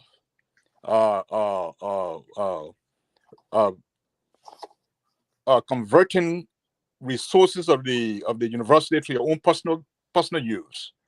There'll be zero tolerance. Anyone who will be caught during the administration of this board, the full weight of the law will be instituted against you. And I mean it. And I mean it. Anyone who take action to tarnish the reputation of the college in Grand GEDEH, and then to debase it, you will bear the full weight of the law. And for me, from where I sit and my colleagues, we have no sympathy on you. And I can assure you of that. No, we are talking about all of these resources, government. Yes, I understand it. And all of these counties, they have some sort of be a social or development funding. On your watch, I see like a new day being erected or coming into place. On your watch, with your leadership, the board will take a revisit. I do not know precisely how much is coming from the county. It's just how we have the federal and we have a local state. They're also making investment into their own community development initiative. With this leadership to revisit, if assuming what was given is not enough, to say, hey, Grand GEDEH, this is X you are receiving from national government. There's a need that much more is being invested, not just only in the community college, but other schools, high schools, secondary school, and primary. All of these. This is where the preparations start. Is that something on your watch you're going to take into consideration? So that the county social, I'm not sure what are they giving all of that, but fundings from the county too, kind of being a portion to the educational program to enhance government, then ordinary people counseling. Thank you, Mr. So. And as I'm speaking to you, following the inaugural board meeting, we are given specific instruction for the administration of the college to disclose all sources of funding, and let's see, to disclose all sources of funding, and then also to present the expenditure framework to date, and let's see how the revenue generation match the expenditure, and let's see what the gap is. And so the real documentation have been structured right now for review by the board of trustees. The coming Friday, we're having a meeting. And so during this meeting also will be constituting some vital committees. And I just hope that as I'm engaging, as we talk, since my involvement here, I've talked with major stakeholders, including the president of the Grand GEDEH Association in America. I've spoken with her. I've spoken with the chairman of the board of directors of the Grand GEDEH Association in America. I've spoken with other senior citizens who are now officials of the Grand GEDEH Association, but who are major stakeholders who have been in working for Grand GEDEH over the years in America. I've been speaking with them, and so yes, and the board will make sure that diaspora Grand GEDEH have a voice. So when we are discussing revenue inflow, what are the sources of funding to the university? What is the government expenditure budget? The Grand GEDEH Association representation will be there. We'll bring up to date to everyone, because this is public information. It's not a closed door information. The university is the people's business. It's for the people of Grand GEDEH, except for the people of Liberia. So the information has to be disclosed. In fact, what will be coming eventually, we will have a vibrant website. Budget information will be posted. And all those things, not just that you'll be hearing. Sources of funding coming in, how the funds are used to all be displayed. That's how you run a major institution. You want information on the website. And so we're going to run, this university college as a vibrant university college that will deliver to the people of Liberia for which it was created. And so um, we'll be mindful of this. But from day one, we want to make sure that all stakeholders are part of the process. There will be full disclosure. And let me say this: the IVR will come out. I want all persons from Grand GEDEH who love Grand GEDEH County and who have the pedigree to take advantage, to look at that if you have interest to serve and apply. I can assure you the process will be open, the process will be competitive, and the best person will be selected to serve our people. Okay, everybody finding interest in this word stakeholder. So my man's story here. How does one become a major stakeholder? And a formula, a mathematical formula, or some scientific way of becoming a stakeholder? Probably, who knows? He wants to be a stakeholder. Before we let you go, how does one become a major stakeholder? And a benchmark? Well, as far as the Grand GEDEH University College is concerned, and as far as the Board of Trustees is concerned, the stakeholders of Total Community College are all the districts of Grand GEDEH County and the citizens of Grand GEDEH County are stakeholders wherever they find themselves through the representation. And so, as I said to you before, there's a district representation. All the 3 districts, they have representation on the board. The civil society of Grand GEDEH has a representation on the board. And I am saying now that besides the statutory requirement stipulated for constituting the board, there are other committees that the chairman of the board has the prerogative to appoint people to. And I am saying they are very powerful committees that can create the necessary impetus to make sure that university function as a viable institution. And that has to do with a committee on ways and means, or in other words, in our statute, the development committee. And I would like to see people in the diaspora play a very key role on this ways and means or development committee, and other committees as the need may be, that they may express their interest. Why not? I want this process to be open. I want the university to be seen as the people's university, and I want everyone to support the university. And there's one thing I left out in the question you asked before. The Social Development Fund. The Social Development Fund. I hope that the work that has been done by the leadership of the college, I hope there will be a line there that perhaps there have been some support from the Social Development Fund. If not, then the university may want to engage the county county leaders. And I'm glad that on the board we have the senators representation, and then we have the representatives representations on the board. And then we'll also engage them. Why not? Are there companies operating in Grand GEDEH? Do they surrender some social responsibility funding?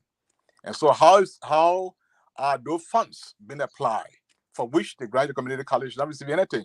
Through a civil discourse, as a matter of fact. But I say, first thing first, we're in the planning process. And in the planning process, I don't want to leave out any key stakeholders. And I consider Grand GEDEHians and Liberians in the diaspora as critical stakeholders as far as the Grand GEDEH County University College is concerned. And I'm engaged in that. The point, when we get all the data, funding, what have you, the need for questions will be asked and the representations will be made. And why not? That funding is not being made from these funds if they are being provided to the Grand GEDEH Community College.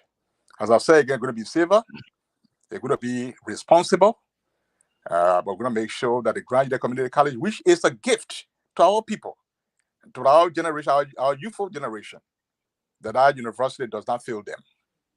And this is why I think God being on our side, to be called upon to render some services, we'll do our utmost best to contribute at best towards this end. Okay, before we go, there are others who still holding their breath here with a many year in development, ways and means, and all of that. Those positions, committees, will the chair, the hair will be allotted to the diaspora or just member? And you did mention something here. I know something that used to happen those days, and I don't know why. And it's not on you. You just are about this is part of the conversation in finding problem, finding solutions to these numerous problems. It is true there are a lot of companies now in the Grand Gita, different places. These companies, local government should be able to prevail on that. And this is just a suggestion that is not within your purview. Vacation, students should be able to get a vacation job so to prepare them for the next school's coming season. But at the end of the day, maybe only those who are officials, they send their family members. I know this is something that is very, very difficult to undo, but there must be some sort of conversations with, county officials or major actors like you now. Okay, they are university students. They are, school closed. They are logging company to different big investment company there. It must be able to take 1-2 students, people that will be able to work to be able to save money so as to prepare them for next season. But I'm not sure that is happening because leaders to go back to those people, the men take a lot from them. As the result, the ordinary citizens, they are vulnerable, they are left alone, they are left in cold, and so there's no way to prepare. At the end of the day, the diasporans and you and other people get this sort of financial burden to prepare these people when they are companies, they are establishment, they are investment in those counties. People get taken a lot from them, but they are not willing to accommodate people to do a little 1 month, 2 month vacation job in order to earn something. So we're just throwing that out too, that maybe having conversation with county officials, those are things they should work on. That will allow the people to stay in the county instead of everybody coming to Morovia, because when somebody gets something to do, this logging company down to Store Town, Zedek Town, or whatever way, they will stay there because they know they get something. But if they can't find it, then it means they have to get out to get to. Chief Dr. Wallen Tower, my own boss. What a great conversation. So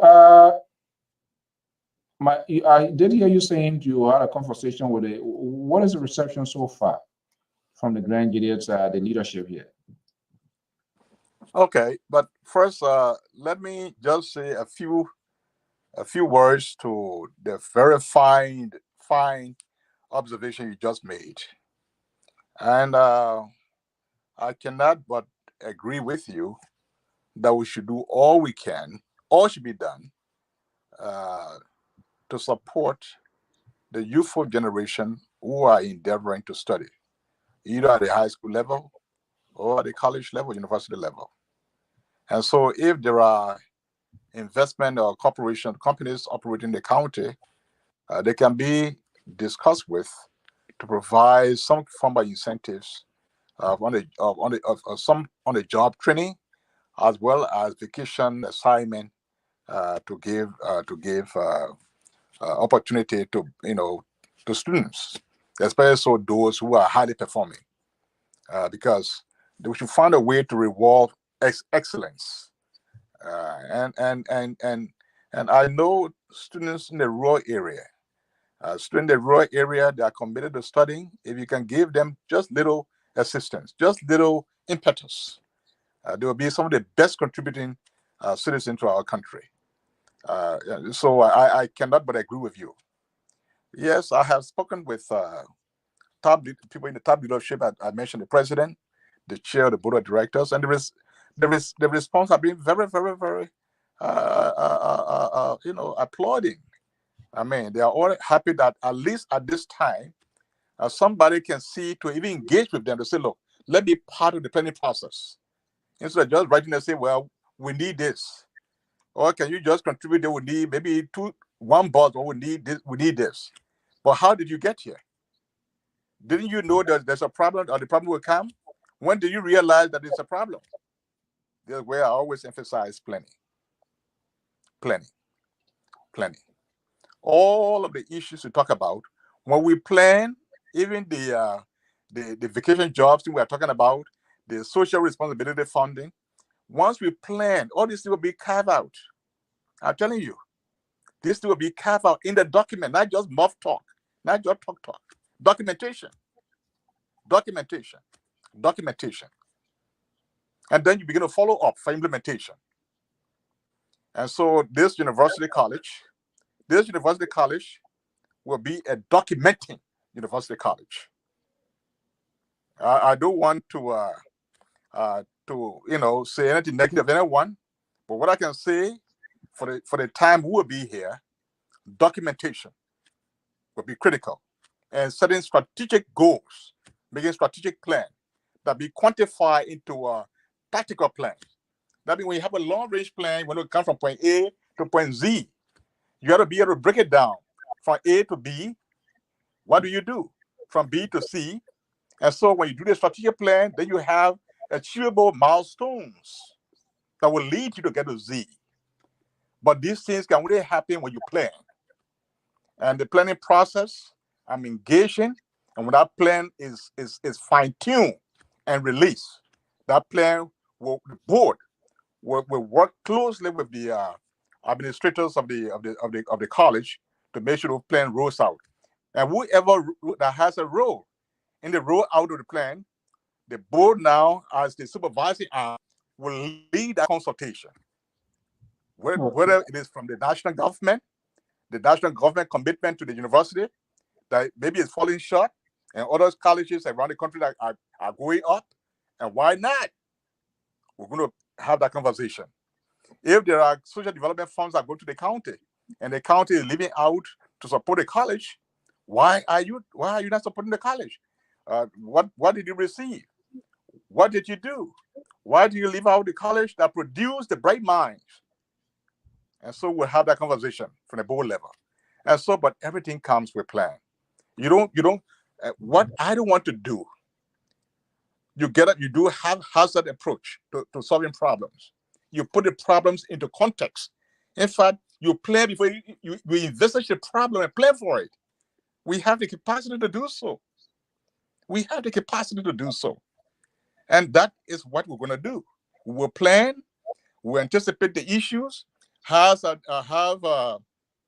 own plan to solving the problem, plan A, plan B, plan C, plan D, into solving our problems.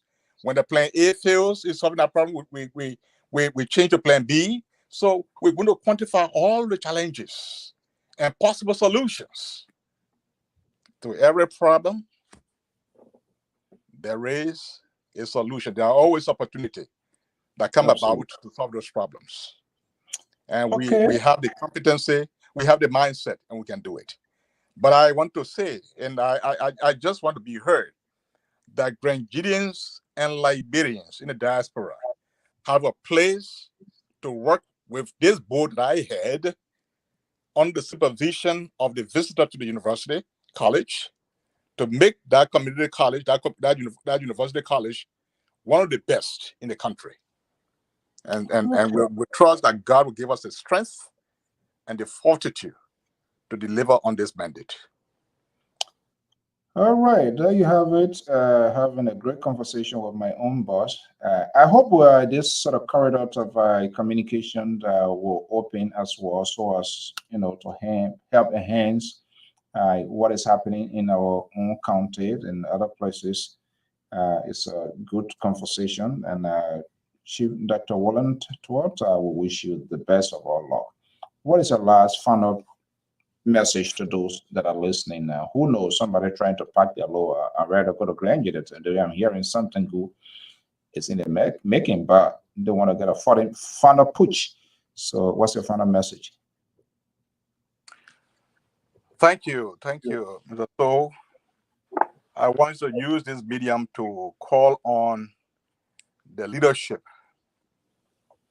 of the diaspora Grenadians in the Americas, in Australia, in Europe, and elsewhere. based on my conversation with you today and my conversation I've had with other people, to see reason to engage with the board. It could be me or other members of the board that did know, to begin to express interest in areas they can contribute in terms of ideas, planning process, and what have you. We'll be glad to bring them on board to make sure that our plan is holistic. It generates all the ideas, that no good idea is left untouched in a decision-making process, that we inform the strategic plan for the university college.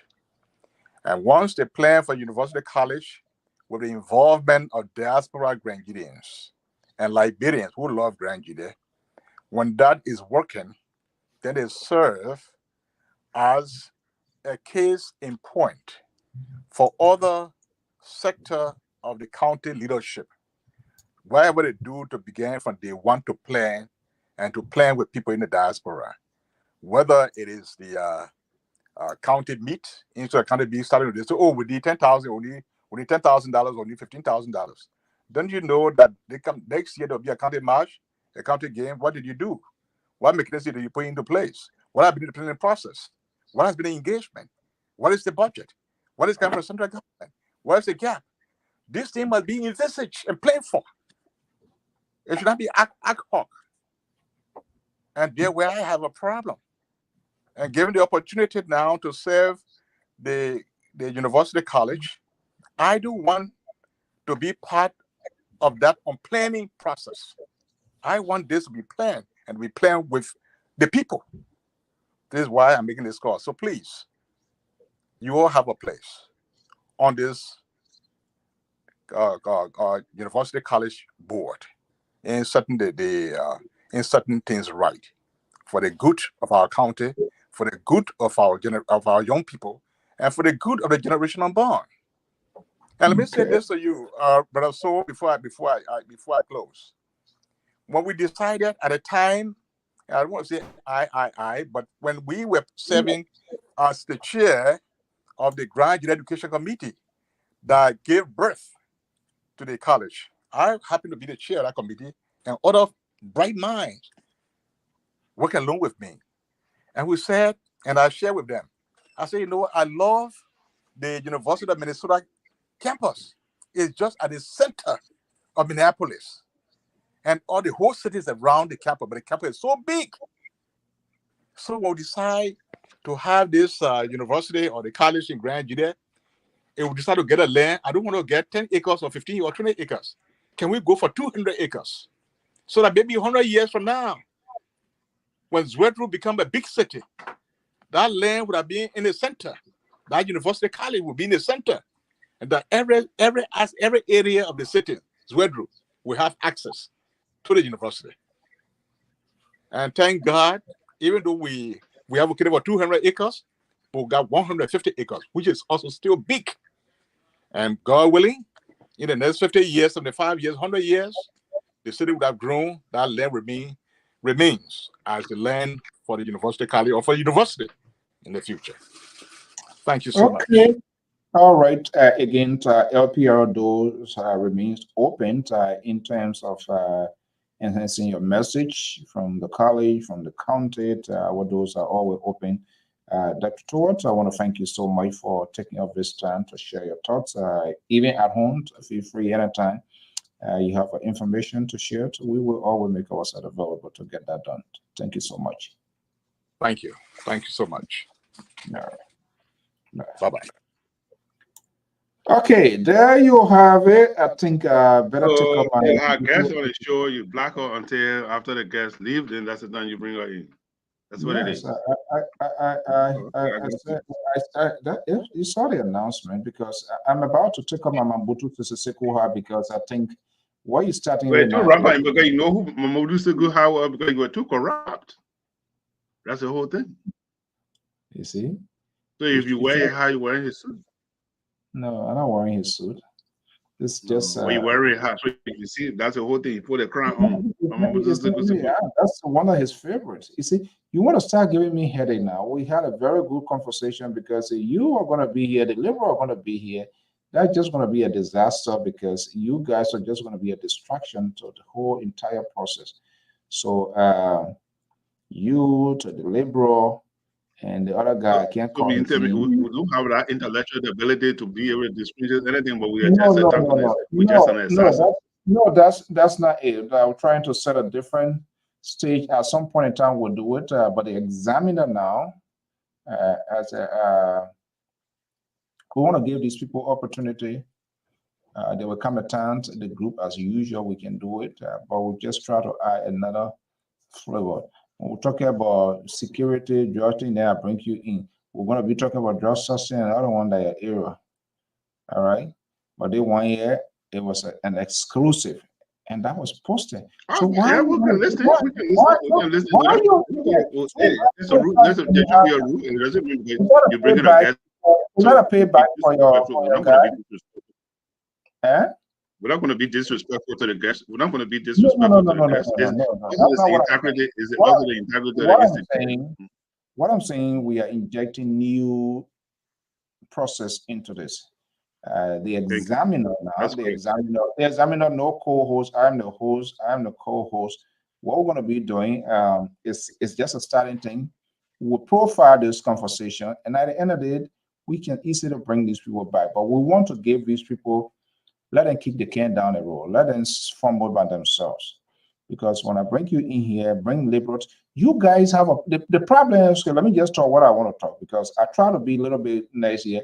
You want to start a headache, and I have enough in here. So that you and the liberal give me this thing here, the tablet, the bottle sitting now with me here. And that's the same problem Esther is going through. But this is something that far too long.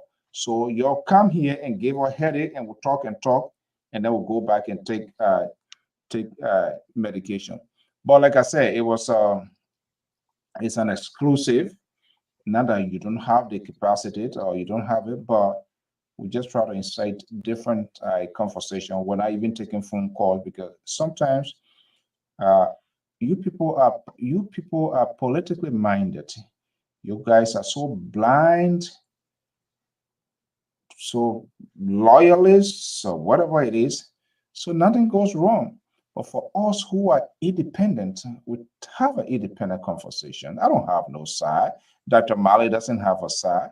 But the Sister Goya, the Samson Toe, who has on purpose to deny people of this right to speak, planted, initiated, and brought something on this network. You, Jerry Bacon, you refuse to speak to it. Channing phone. That phone only becomes deactive when somebody is speaking against your leader. Then the Channing Jacolanta phone starts to work. So having people of you guys who have a side, the possibility of diluting the conversation because of the political, there you go, but the liberal calling you now. So if I don't bring people, don't come ask me a question here. You know my co-host. Let me call you back. I want to call you right back. Nah, you see that liberal calling. I saw him watching other liberal calling. Okay, No. Yes, it did. Yes, it did. Look. Yes, yes. So we are not put all you aside. Not put all you aside. This is a we are here. The examiner is over already. Conversation with the analyst. Yeah, we are. We are here. We want the best. We want the best. We want the best for the institution. We want the institution to be one of the best. We want the institution to be where people will come and be able to express themselves. We can come there, let it well, listen to them, and and ask. Look, the last time you brought what's the name? The guy from Connecticut, the Reverend from Connecticut, Philip. Philip? Who said he wanted to run for president? Oh, let me take out this thing because another thing. Esther, folks, you'll forgive me because I didn't want to do it, but I to do it. So I'm ready. So Jerry came my hair. So you came my hair, so I knew. You came my hair, so I knew it was. Oh, you're not taking a Mandigo hat? I was coming for that hat. Waiting, you are. You so gonna send me Mabutu on Lpr? Why are you so stereotyped? You think Mandingo, you think says Mabutu? Eh? You going to throw us on the bus here tonight, Jeremy, and say calling our knee and this and that. You have a wonderful show for people to come and praise you and say thank you. You can wear Mabutu higher. You get a Jefferson coach. What you think this thing? Why you can't know that Jefferson? Can't know that Jefferson coach. The man excluded us. He said when we come here, we got troublemaker. Oh no, we're not going to be called here. Let me say that, gentlemen. If that Black Dragon Revenge the Death of Bruce Lee conversation, I want to come when they are coming kick you guys out right now. Right now. That's strange. It will not be strange. It will not be strange. You're on borrowed time. I'm so surprised, Mr. Barker. Why you got so quickly, fastly initiated by this guy? What went wrong? What am I saying? You say you're going to kick our ass out, but when I'm history, you keep on from but the how you will kick the board chairman out of his show, of his own show? But anyway, borrowed time. It's good to be here. It's good to be here. Thank you for the interview. I listened to him. I mean, he got some idea. A few minutes. I got him a few minutes. So the last one I heard, he was able to buy 200 acres of land. He couldn't get 200 acres of land. He was able to get 150 acres of land. That's great for the institution. Just say I sent a link to you. Check it. You see, these guys. Yeah. No, I couldn't even find it. I couldn't even find the stuff on. Yeah. You go on our dashboard now. You're not gonna see the show on the dashboard. Thank you. So, but anyway, that's the one I heard. I mean, I was giving the dashboard. You're not gonna find the show. What do you mean by dashboard? Which dashboard you go to? You don't see. When you go to LPR StreamYard dashboard, you're not gonna see it. But anyway, thank you. It was good. The one I heard. Thank you. That's so they put a Washington. They're watching it from full time. They wanted to watching it from full time. Okay, keep singing the song. But anyway, it was Mr. a beautiful show. Mr. Koya, will you please check your lane? Why would my own? It look like the more I try. You know what? I don't think I'm gonna make friends nowadays. It's no need. Sese, he is another person that have been converted overnight with the liberal syndrome. Mr. So it simply means your conservative idea does not please people. The liberal view is what training. Mr. To, yeah, he said you were using stereotype. Now he's using us. He's not going to be friends with anybody again. So you see, I mean, you're trying to see what you preach. The funny thing here, Jerry. Last week I have my show. Last week, Jerry. Hold on. Let me wait. No, I am running. I want to know this so-called board chairman if you approve this. Approve what? I don't have the link. The audio report will reflect on this on the action. You asked us to put it one up. So why would I try about other guy who be running away this time? So Mr. Koy, I'm not sure why you didn't get it. I think I forgot was Wilton Ketter, but I'm sending it again. Please check your lane, Mr. Goya. But I sent that out, and I think I sent a message. So maybe it was deliberately done, Mr. Goya. It was deliberately done. That your cheap propaganda is not going to work here with Sissy. Jerry, let me tell you the fun. Last week I was having my show. So the CEO. No, guy, that's not what we're coming to do here tonight. Please, hold on. Let me tell Jerry. You're on borrowed time. You're on borrowed time. You're not on your own show tonight. So please give us the latitude. Give Jerry and myself the latitude. So Jerry, he had a conversation with the station manager of LPR. Before I know the station manager was watching my show. So I said, what's going on? That's the concern I have with these people. But anyway, Mr. Soul, thank you for wonderful. I guess you guys were monitoring. Let's have a conversation. And the thing we do is, yes, protecting. It is the right of organization, institutions. Protecting guests does not mean you're not going to ask the tough questions. You're not going to get views. But sometimes people feel insecure. We have a very volatile sort of rough terrain, and we tend to do it differently. You can do things to the extent that you want to what should they say? Demean to your guests. You want them to feel free. You want to have them back. People calling in is not a normal thing. We try to do it, but it's not a decent way to do it, unless if it is a town hall style. Because one who calls in, you just don't know what kind of question. Anybody can call and just say any kind of thing they want to say that does not even have correlation with things. So we try to. You guys, you want to come here, what you think when you back in here? Thank you for sending me the link. Yeah, some people didn't want me here, but we don't want it. I know. You're welcome. That's still send you the link. Yeah, Mr. To, I saw it from. Some people didn't want me here. I don't want it. You know, Dr. Mali. Let me say this here, Mr. Let me say this here about the interview. You're looking for a backup? You're looking for a backup? Yeah. Mr. So let me just say on a very serious note, let me say this here on the interview tonight. What I take out of it. Back in the days of Timmons calling presidency during his presidency for the Grand GEDEH Association, LPR and that organization was able to get together and raise huge sums of money for the university gown. Yeah, for the graduate, for the first time, the first gown for the Grand GEDEH Community College. We raised the money here on this platform. If this board chair, if he's really serious and get Liberians, Granadian diaspora on board, I think they will go a long way. Because there are so many Liberians, there are so many Granadians that want to help. But most of the time when you try to offer help, they shy away from you, they push you away. But for him to embrace that, I think he will be successful. Now, there will be some people among us who will want to try to debate the issue and what have you. There are many of us will not even look at debating the issue because we want our brothers and sisters to get the education. But it has to be done right. People will ask you, what are your curriculum? How do you put these things together? Since it's not from Grand GEDEH, but since it's a Liberian.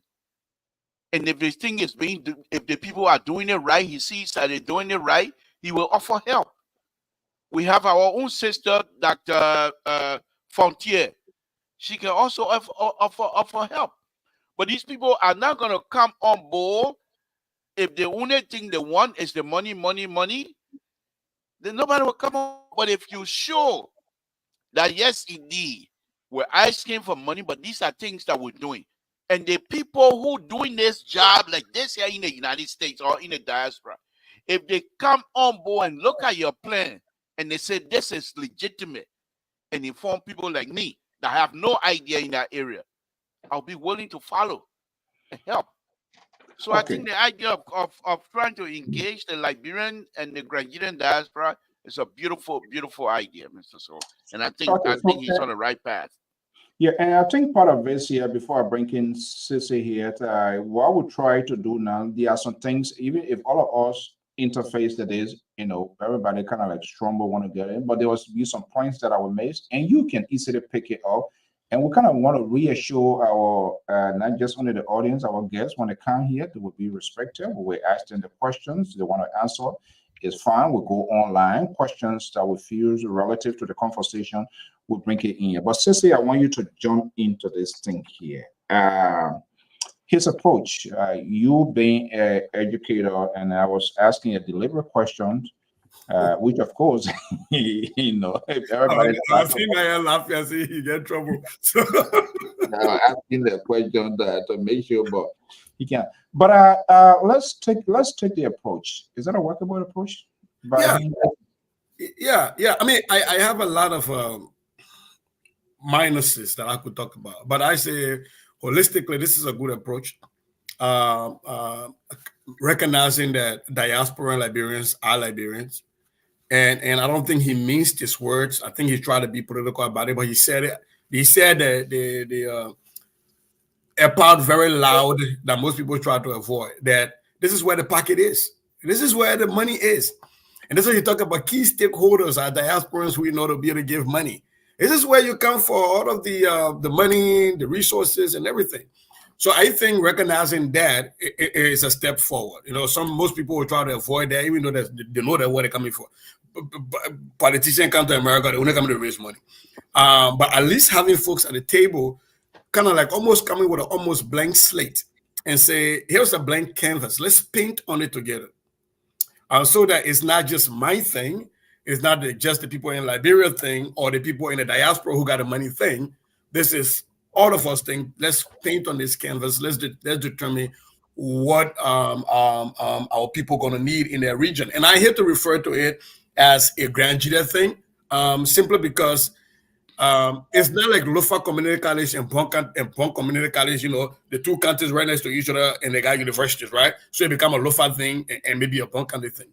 But this is a Grand GEDEH, which is going to be a regional university. And I think that has to be prioritized by national government more than the ones that are just serving in a county. Like, and I'm from Bowman County because I live my life the longest time in Bowman County. But you got a Bowman County University, Bowman University, right next to Monrovia, and then you got one in how to call it place in Grand Kima. But when you go down that way, after Nima County is Grand GEDEH, and I think that's it until you get to TC, right? And so that is a regional university. That's going to be a hub. And I think, I hope that the doctor thinks holistically across there so that this thing does not become I want to only discuss with Grand GEDEH people, because this is housed in Grand GEDEH, but this is going to affect the lives of so many other counties around there. Right. So I hope it reaches out to a lot of other surrounding counties and even people as far away as Lofa County, because we have Lofians living in Grand GEDEH, you know, so maybe me contributing to Grand GEDEH Community College, I might be educating one of my cousins who end up in Grand GEDEH that is there. Or people might just physically decide Grand GEDEH Community College is better. I'm going to leave from Lofa County. I'm going to leave from Ponga. I'm going to go to Grand GEDEH. And I'm going to go. You notice that, and I asked a deliberate question. Hey, the preference is going to be the Grand GEDEH, but I mean, Dr. Toa, he's from, and he said no. He was very much vehement, and I think that was a good thing. Let me just bring in Jerry back on here. I think this is a kind of conversation we can have. Is the choice of national government to listen to all, not to listen to all. And I think I like CC argument, and that's why you heard me saying, "Hey, somebody who is from Lofa, who is managing school, and they want to go." But all of these two things come. You can't just say, "God will bless you." No, God been blessing your people. You know, we can't just always say government struggling, and there are some people who are living a luxury life, and there's no set priorities. But I think it's a very good start. Mr. Bacon, let me just bring you in here. I guess you are monitoring. So what was the sense of feelings listening to Dr. Toa? Well, I mean, one of the things I said from the beginning, I mean, with us is CNS, when it comes to education, you may say we are on the platform tonight because of what our parents did for us to be here. But most of all, like, we're not privileged. Let me speak for myself. My mom called Panut, she's so Panut, she's so Birabo, she's so everything for me to be here. So, but here's the thing I want to focus on. In Grand GEDEH, it's a gateway to the southeast. You got River G, you got Sando, you got Grand Cru, you know, there are other 5 other counties within our southeast. So Grand GEDEH, if Grand GEDEH, got Maryland. Maryland, but Maryland already have a university there. So okay. That's what I'm going to try to make. That's why I excluded Maryland. But Grand GEDEH is a central point.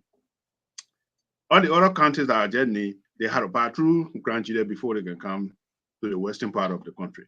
So it is important, it's vital, you know. And let me just Gonja said, it is time for those that in Liberia to recognize most of us are in the diaspora, because we have to make some input in our community, especially those are some of our coming from the Grand GEDEH. We that are from we. It also affected because we are from we also have part in Grand GEDEH. So we have Grand GEDEH and we, and they are all the same people who from both area there. So definitely it got an impact on us. So it's important. And in order for us to be successful, we got to be inclusive. Because most of the time we say, oh, the people from America, they do this. No. We got some ideas, you know, from different professions. There are people who probably they don't want to go in the classroom, but some of them have money. We can reach out to them, and say, look, I would donate $10,000, and the cafeteria will be named after Jerry Bacon. Jerry Bacon cafeteria. I would do that for the university or for the college. These are things we need to start exploring in our community so that we encourage our people from the various counties and towns. Look, we don't have a library. If you can sponsor our library, the library will be named after you. And it's happening all the universities and colleges. If you go to the colleges and universities, you see people knee on the wall with a bracelet that want to be harming. So these, I think, we need to start exploring these things instead of segregating people from America. That brick wall behind you, Jerry Bacon. Please do not. Well, that's why you see. That's why you see on the photo. And my background, you see. But and that's why you see behind my background. That's a brick wall behind me. So that means you can't go through it. The red wing cannot go through that brick wall. So I agree with you. So sincerely, okay, let me learn. So it is important. Thank you for bringing him. We need to have this conversation. So yeah, let me bring back Sissy here. Everybody get the area here. Now, what should we be watching out for? And I mean, the success of our country, our communities, our neighborhood is it's all of us business, whether we for or we don't like the government. I don't see it that way, because we have a shared responsibility in having that good and vibrant society. But how should these people, in terms of their presentation, what should we be watching out for? Are they just coming to say, okay, we say A and then we'll go, everybody go to bed, and the actual thing is not being perfected? There's no action in terms of following through and making sure what they say, what they told the audience is fully adhered to. How should they go about to get that done? There's a problem that affects a major portion of Liberia when it comes to diaspora Liberians. Is that follow through? Somebody come here today and say, I need capable. You get a capable to go. They don't come back to say thank you or say, here is how far we went. We went over or we went below. We need more. Thank you. Here's there. That follow through. The last time we were talking to the police IG, and there was Bombay County people who are complaining. They gave uniforms to the police. And they have not been able to come back to Bombay County people and say thank you for those people to take that thank you to the people in America that they got those uniforms from. So I think I'll be watching, but it's a good thing that a doctor has lived in the diaspora, and I hope he remembers that. That's one big deal, because in my lifetime in Minnesota, I've given continuous upon continuous of educational materials to a lot of places, high school, community colleges, universities, you name it. I will tell you that less than 7% of those will come back with gratitude to write a letter and say, thank you, we got this from you that I can be able to give to people. When you ask me for books, I don't have books in my house. I have to go somewhere and get it. And so just a comment, thank you. I can go by and say, oh, here's a thank you, actually win. And the next time I come back to their well, the people will make sure they let me draw water there again. So I think that's one thing that they have to be careful with. He's inheriting a lot of problems, right? First of all, when I asked that question about flagship, I meant it seriously, because if he's identifying a program as your flagship, this is the program you are proud of. This is where you do your best. This is what you are known for. This is your lifeline. But that program get closed down, then it's like a lifeline got shut down. So he has an enormous task of first figuring out why that happened, how to make sure that you have a guardrail so that doesn't happen the next time. How do you ensure that the university maintains a respectable status when it becomes a university? Because mind you, it's going to be a regional university. How do you ensure that you have the people properly credentialed so that they're giving out degrees that are worthy? Those are some of the things I think he wants to talk about, but he wants to be careful because he represents the president. He also has to speak as a politician. That's why he says any question you could answer, because as the board chair, he represents the president. And so sometimes he has to talk like a politician, and then sometimes he has to wiggle back. So it is a tough spot to be in. I don't envy him. I watch him trying to work that tight line, and I was laughing. I'm like, yep, that's what you have to do. But here's one last thing I would say, and I said this to another president one time that was here. When you come and say Lofa Community College, Lofa University raising money, all of the Lofa people go there, we raise money. All the people go there, we raise money. Nima Kande can, and then Grand GEDEH can. So the people from Sando County, who did they go to give money to support? The people from all the other counties around university, who do they go to support? I think if these presidents or these whatever the groups are form a consortium, that you can come to the diaspora and we're just raising money for regional universities.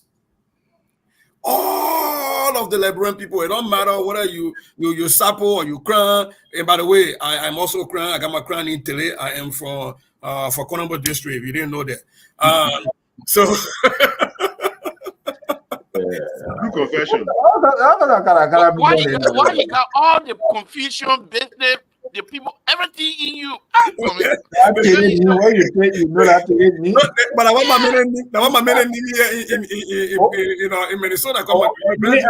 You didn't ask them, right? You I let two my grandma Venezuela. I tell you, that's what they need. I tell you, but on the serious note, if you had an annual ball or an annual something, we're looking forward to that. All of the universities, the regional universities are coming to America. We come together. All of the brightest minds, the people with the deepest pockets, the people that got ideas will come together once a year. We're looking forward to that. And whatever money they get, it get partitioned proportionally based on needs. I think that goes a long way. I think you pull a lot more resources that way than you can. You go talk to GGAA, whatever GGAA get you, whatever smart thing they get it, you care about. Look, I can kind of talk to us, whatever smart thing we give it to them. But can they kind of talk, the people get smart thing they give it to them. I think they need to rethink that. I talked to one university president about that in Liberia, and I said, you guys need to come together to really rethink this strategy, because you are not tapping into the deepest world that you could get a lot of stuff out of in the diaspora. And besides that, it makes this thing regional, it makes it sectionalistic. It almost look like we're being tribal about it. You know, look, I can raise money. You know, we have to get away from that. I think that's a very valid point before I go to Mr. Bacon here. And I think there's a good side to it, good side in the sense folks that are here who are graduating from these prestigious universities, people that are still there, they can even, they can lobby. And the part of people just taking and turning their back until they get sick and call people, one of my cousins myself on it now, I can tell one lie, they would never call you naturally to just see how you're doing. When you see call coming from back to back now, then it's sick, they need help. And the issue of giving, because you go out there to solicit help. And if the recipients, if they can just think a little bit wisely after getting those things, even during the distribution, take little pictures and send it back to you, that gives you a courage. You go to your donor and illustrate. You don't just say it by mouth, you be more illustrative. Hey, what you give, see how the people are excited.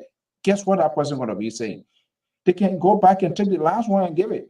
But as soon as they get it, bye-bye, the something told, the liberal way, those people way of doing things, you never hear their voice again until I think that's a very bad thing. But let me just come to the liberal. The liberal. Yeah, thank you, Mr. So. I think the description you and Sissy gave here truly described my son.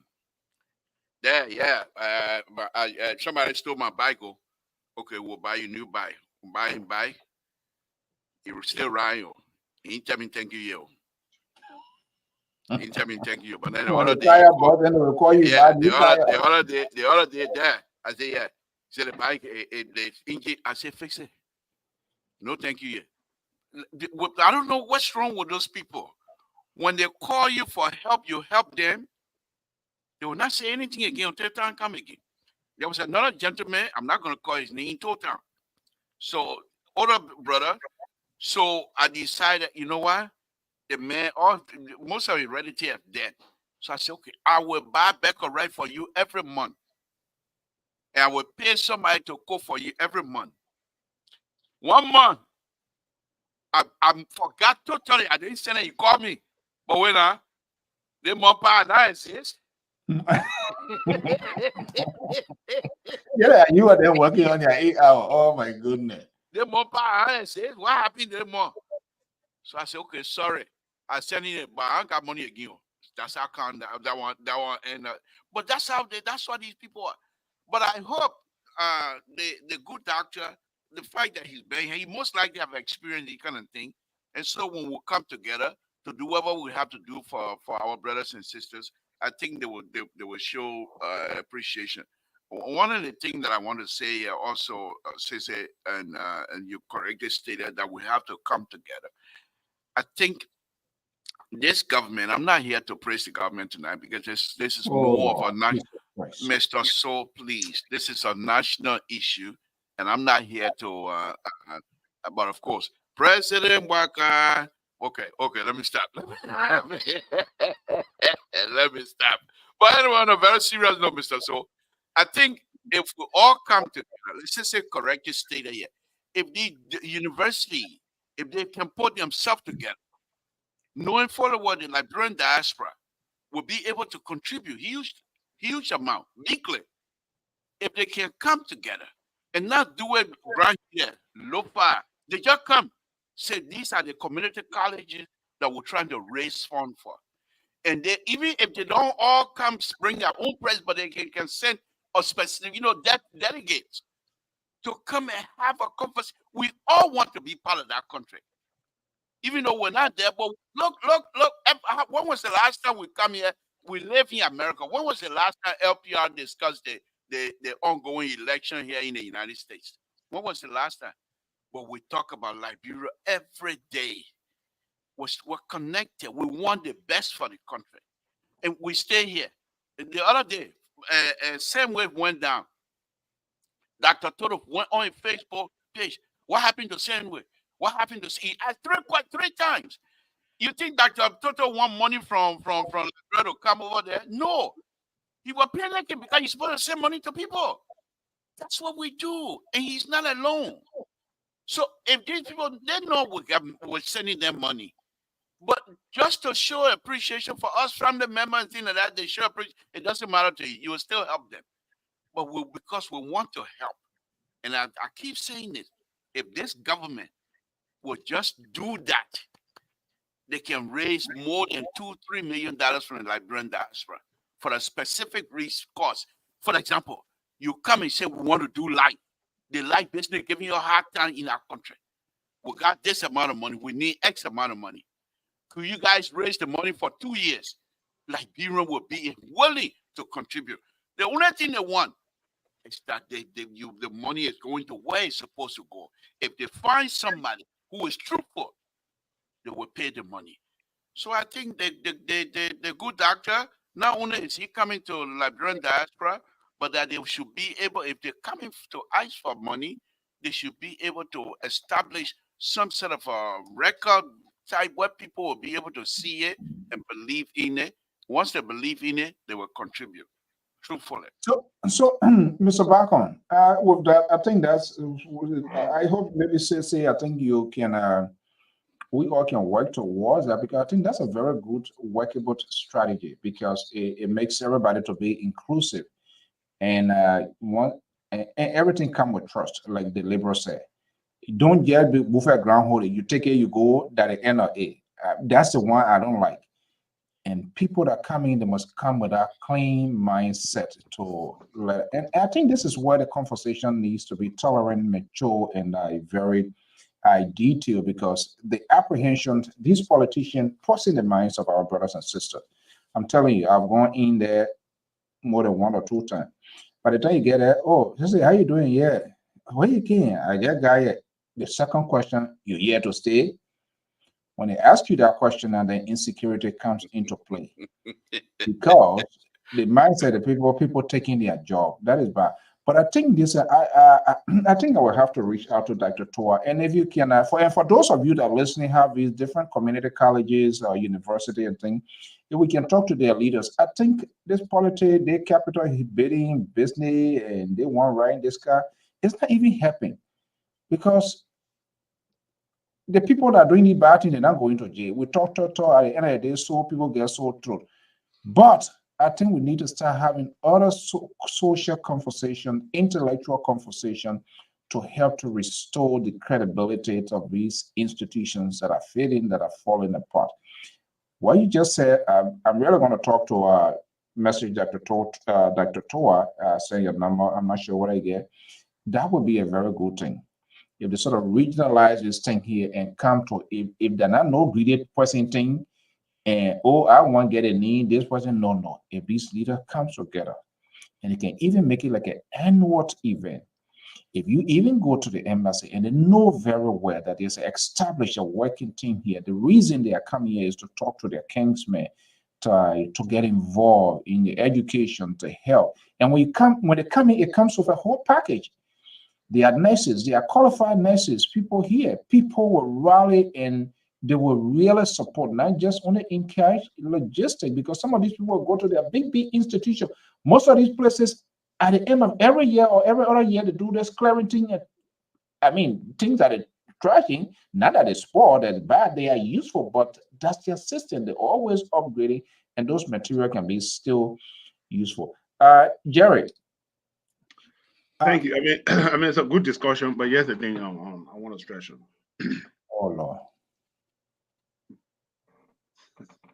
Why you always try to preempt what I'm anticipating you're going to say? That's in the interest of Go ahead. Mr. So, I want you to understand you're on a borrowed time tonight. This is the show for Jerry and myself. We give you the opportunity. So you can resonate with you. So you can understand exactly what you're resonate with you. That's the whole point. We on the show, but it just because we let you. I want you and Jerry. When people wear navy blue coat, they become more diplomatic. It's a business suit. No, navy blue suit. That confusion soup. Don't worry about it, Jerry. No, we are saying the same thing. We have professional here. For us here, we have discipline in different institutions. Like you can go and teach journalism. He can go and teach engineering, wherever discipline they have in that institution. We all can go and make contribution. But we are saying the same thing. Today, when we were going to school, we don't have internet, but now people can be here and teach a class in Grand GEDEH University, Nima County University, what the university and colleges. Or one of the things the president need to do is to get seasonal teacher. Seasonal teacher, come and lobby here. Those who have vacation, you can go to Liberia and do a crack course, and say 6 weeks, we're going to do a crack course, in the institution. It will be it will cost them less money because you go in there to make that contribution. They're not going to pay you, but at least they can give you a little hotel for you to sleep and for you to make that contribution. So you're not asking for anything. Just give me a place to sleep. I will take care of myself. We can go there and be a seasonal teacher. It will be a very ideas and go home and say, July, we need social teacher. We need math teacher for maybe 6 weeks.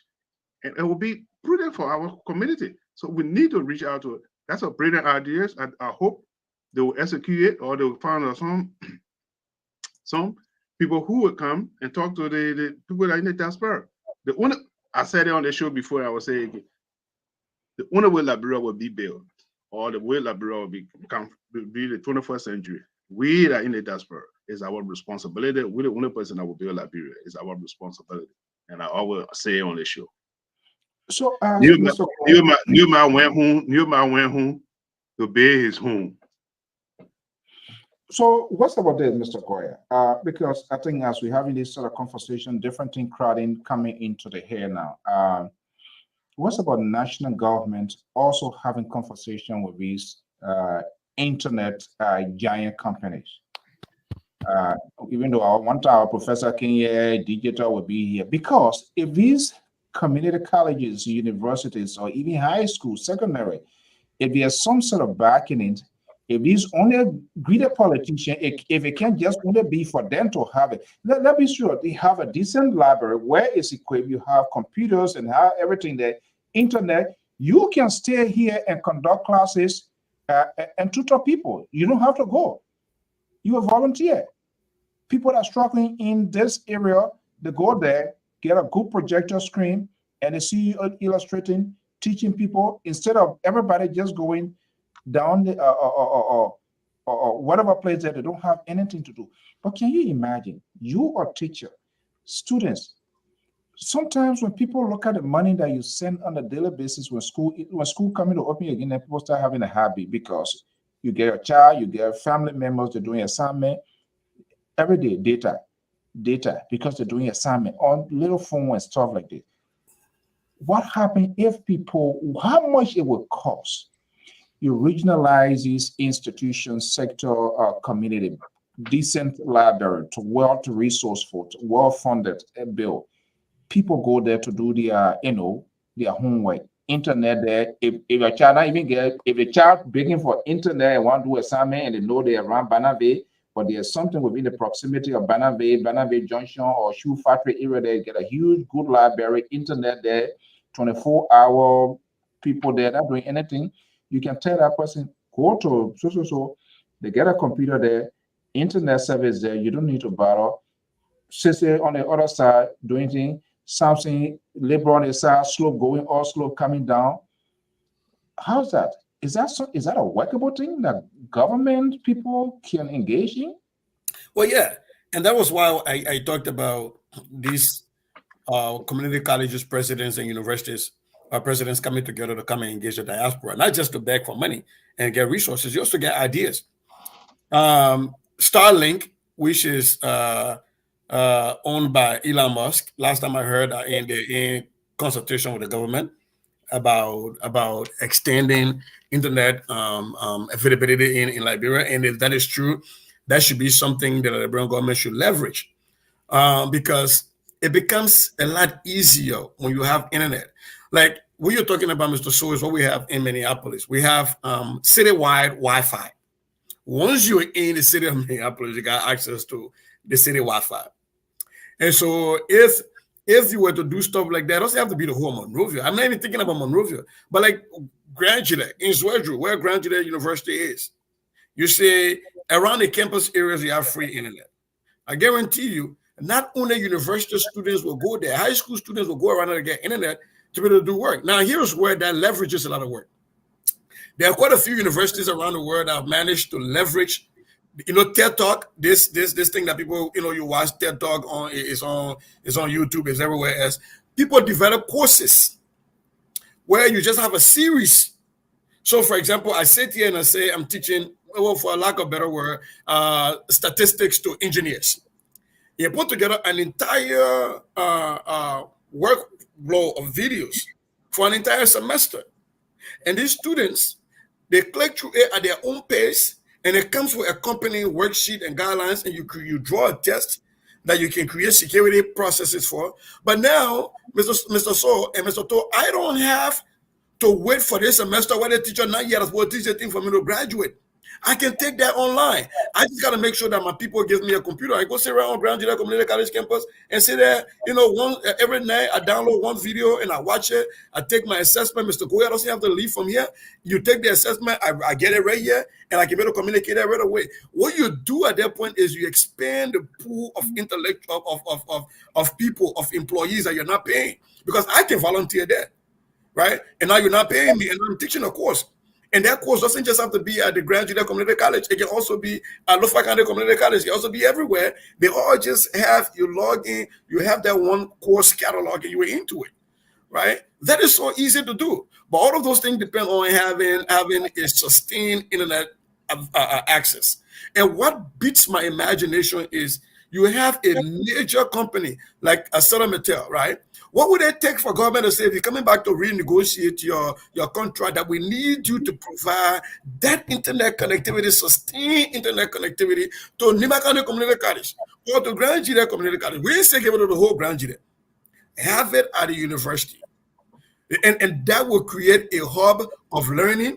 A lot of people kind of not only to learn how to do their homework, but to watch videos on YouTube of how to be entrepreneurs. People will go there to learn how to make things on their own. That's how you boost an economy. That's how you boost a sector. And so people will not have to leave Grand GEDEH to go over to Monrovia just because, I want to be able to be here to watch you, to be able to excel. you bring the process or the opportunity to the people. So internet is very great. And I'm hoping that Starlink, the community, the conversation they have go a long way. But I'm also hoping government can just be creative. We got to stop this Kasawali thing where we just begging. Just take money from some places and just pull it into something and see how that goes. And that was the basis of my question. Hey, Joy, Mr. Joy, good to have you back. I don't know whether the Liberal asked you to walk away. That was the basis of my question with this verification job.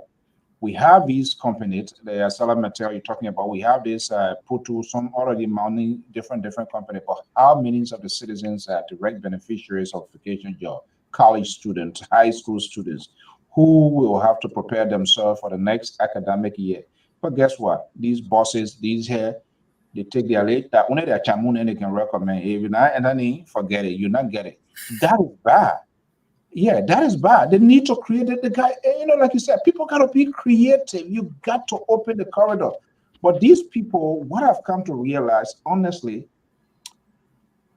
people are mean. Bottom line, they are mean. Only he, she, daughter, son, and that's it. Even your nephew said, your chances is like this. People are mean. They can do it. They have the capacity to do it. But they are just mean, and we're seeing that vividly happening with even officials, people who they work with. You have people work with you, people working with you, they are your staffers, and they know that you do all sort of dubious things to get money, and guess what? Weekend is coming.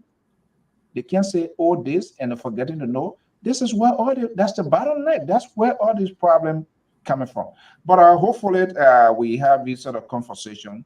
And this is why when you have an independent person on the network. Mr.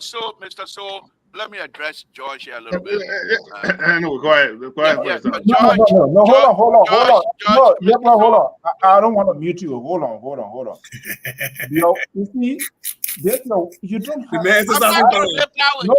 Hold on. No, please. This is not your show. All right.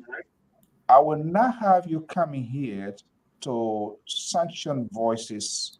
Mr. So, you don't know what I got to say. You don't know what I got to say. No, you don't have to do that. I'm not, Mr. So, let me make my point. Let me make my point, please.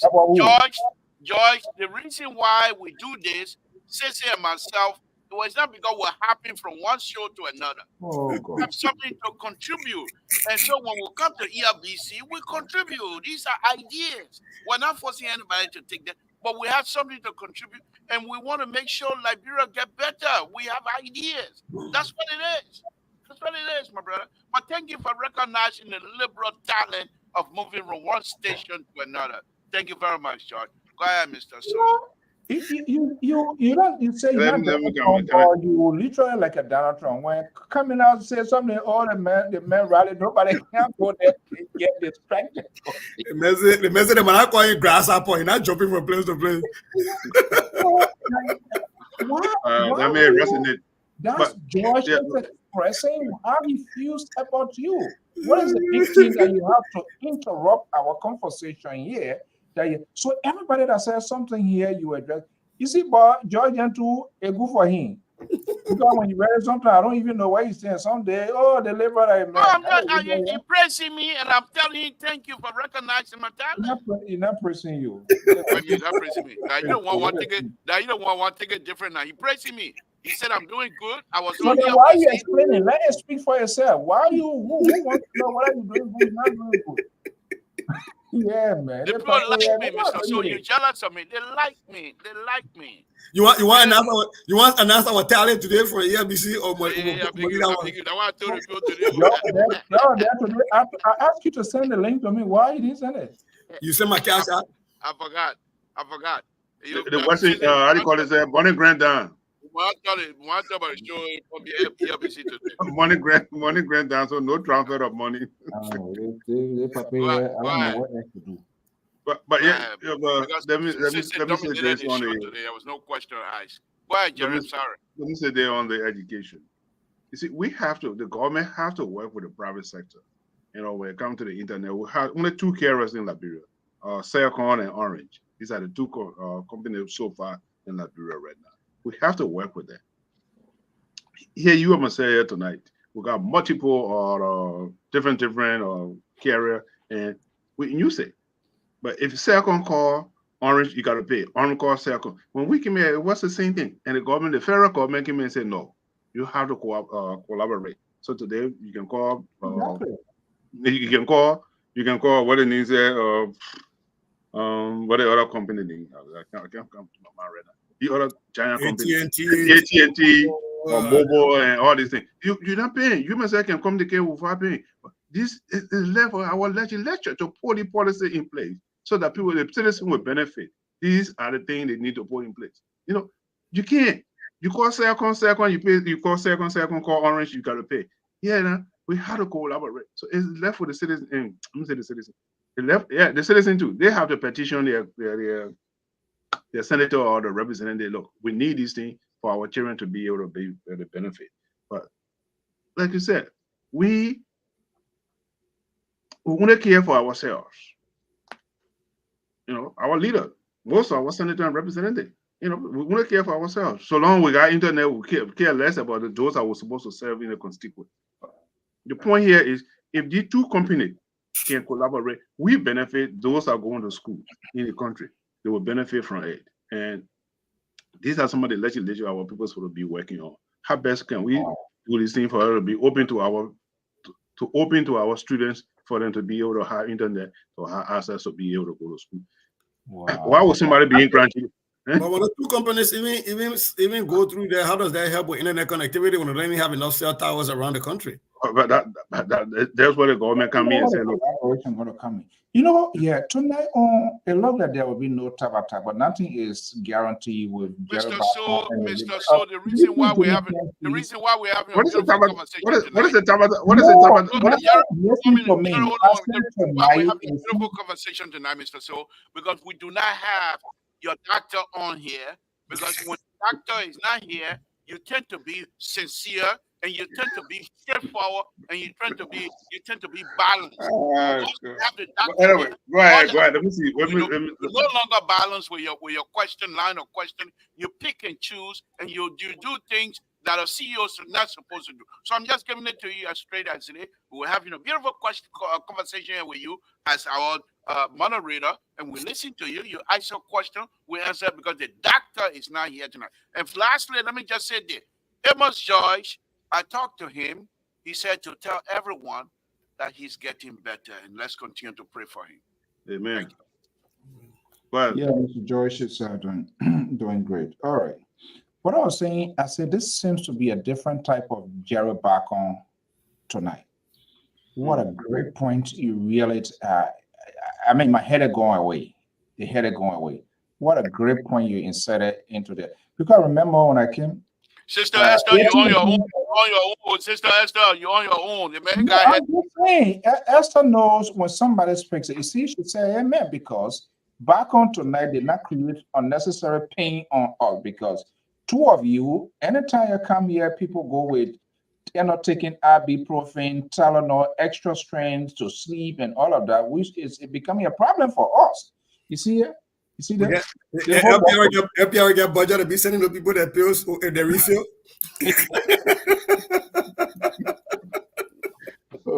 Sorry, Esther, I just asking for you. And then there are two of us here, and then you see Fatu, then everything is okay with Fatu and the liberal, and so it's a problem. But I think that's a very good point here. I think government does have the capacity to compel these people here. I can remember this number here, since I came at AT&T number, those days when you call this other T-Mobile, you call the others, and in fact, there's sort of a lot, man, you have this number of meaning. Not in data minutes. I don't even know, I can't remember how that disappeared, but I think it's all about government stepping in. It's the federal government, yeah, who are complaining, yes, because you gotta do prime time. You gotta wait 9 o'clock before you start making calls and all these things. Exactly. You know? So if our leaders, if they can be sort of patriotic and they are sound duties for which they were elected as lawmakers to push the agenda of the country, that would. So, but Esther is killing us. Mr. So, Sister Esther, you're killing us. Mr. So, That's fine. Mr. So, we can bring these two companies, the two giant companies in Liberia. It can happen. They're all from Ivory Coast, right? I know Orange from Ivory Coast. I don't know what cell comes. They are all from Ivory Coast, right? I know Orange from Ivory Coast for I sure. think they're from Ghana. I think one of them. I think second from Oh, Ghana. the cell come from Ghana, but who knows? These people other than you can we can bring the two giants. We can bring the two giant companies in Liberia and say, look, here's the situation. How can the government give you? Look, it's competitive. They say, look, we can give you tax break, and if you have to do something to provide, they do it in the country all the time. They give you tax break and say you're going to do this. They give you tax break. And you tell the government to work on that.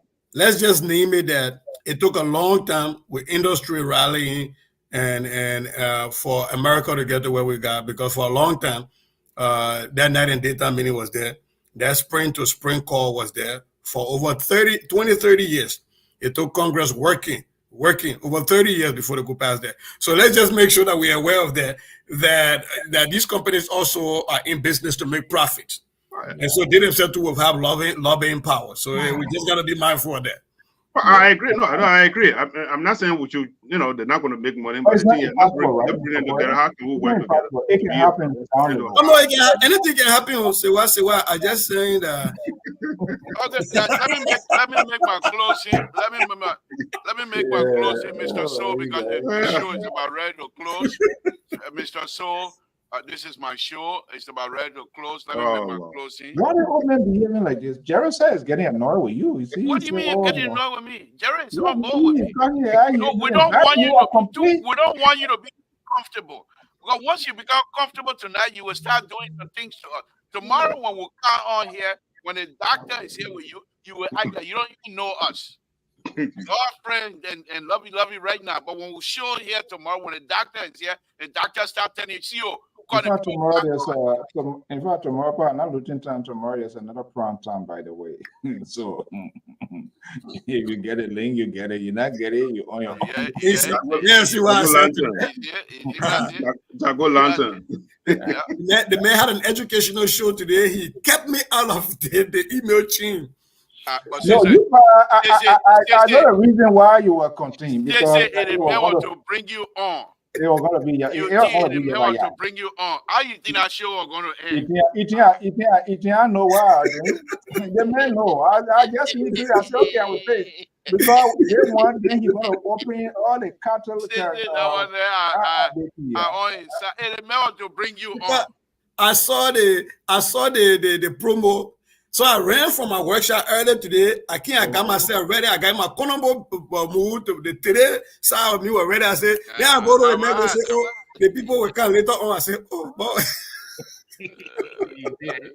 I know what we're doing. Yeah, I know. I said they want you to let's get down there. When everything finished, then we'll come with profile and put a solution. But on a serious note, though, I have some questions, and I know he's taking over a lot of problems, but I think overall, if he follows what he's saying, and at least the vision he has, I think it's great. And I hope he gets the support of the government, and I hope he's going to build enough coalition in the diaspora to help push that through. But I like what I heard, and we just gotta wait to see the implementation.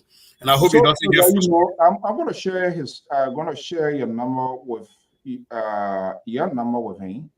I want to give your number. He needs to help. He gets your account number. We got on loose out. He coming from second. He's in the US. I got loose out. I got loose out number. When you in library, you get two numbers. Everybody knows that. I only get one. I get T-Mobile. He get T-Mobile going. I'm coming from T-Mobile. T-Mobile will charge him. No, they don't charge you anymore. They don't do it no more. That's what I was saying. They don't do it no more. And T-Mobile, when you go to the library, you only pay $50 and you can call from the library here. We've been doing that. You just did it. If you did that, why you? I'm not talking to you. Why that's a state news. Everybody knows it. Don't worry about it. Why you want to say? Let it make it news, like to say that new news. And what I can do to my dad, my dad is retired. So he would tell me the story that I've heard over 10 different times. And he would add a brand new story. So like yesterday in the LA, he had a story brand new today. But I tell you, the man, he know how to take care of old people. I mean, young people. He know how to take care of young people. Dog by imagine a news and that news. Please, man, don't waste our time. We're coming get ready to go home. All right. Okay, guys. By God's willing, we'll be here tomorrow. Yes, we try to engage the community, so there's going to be another community folks, because these people, they live from here that time, they say, oh yeah, our president, our chair, then they join to a party, then they put them places. So we got to hold everyone accountable. Man, Mr. Bacon, tonight is one of the best. The headache, the pain decreased significantly. But I hope tomorrow, whatever the madam cooked today, whatever he used to do, maybe there was no much talking with the laborer until you got here. So that was great. You are the man. Come home. It's not too late. Come home. Come to a beautiful show on Thursday. I about that tomorrow. Terry and myself, Sissy and Terry will have a beautiful show on Thursday. Terry, no way, y'all. Don't force Terry. Sissy said, I even trust you. You put Sissy under the boss. Sissy, I want to send a special audio to you, okay? Then maybe you'll believe me. if you listen to that thing, you may play with the paper, you will say, oh. So because anytime I say the A word, I'm a big head disappear.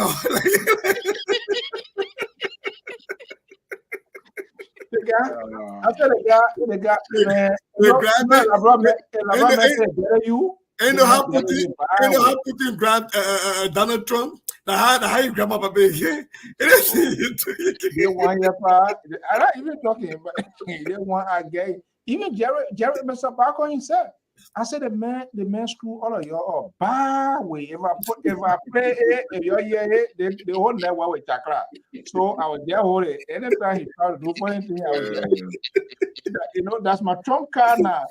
That when you say it, then you go buy a share, then I keep it. So moving forward, that's what we're gonna be doing. Okay. What Mr. Lebron, I was community board chair. It's better late than never. So we are getting out. But gentlemen, thank you. I think since that your suggestion, maybe you can reinforce it, starting with your own content community. If the really kind of like form a sort of a group and put it like a fundraiser, can you imagine you do it on a regional level and all of these, everybody here, and obviously it will really gain momentum. They will really get a lot. Hopefully, they can come to a consensus and see reason to do that. I have a few of their contacts. I don't have all of their contacts. So I think we need to start talking with us. Can you contact? Can you help us with the local community? I need to find somebody from the Basel land too.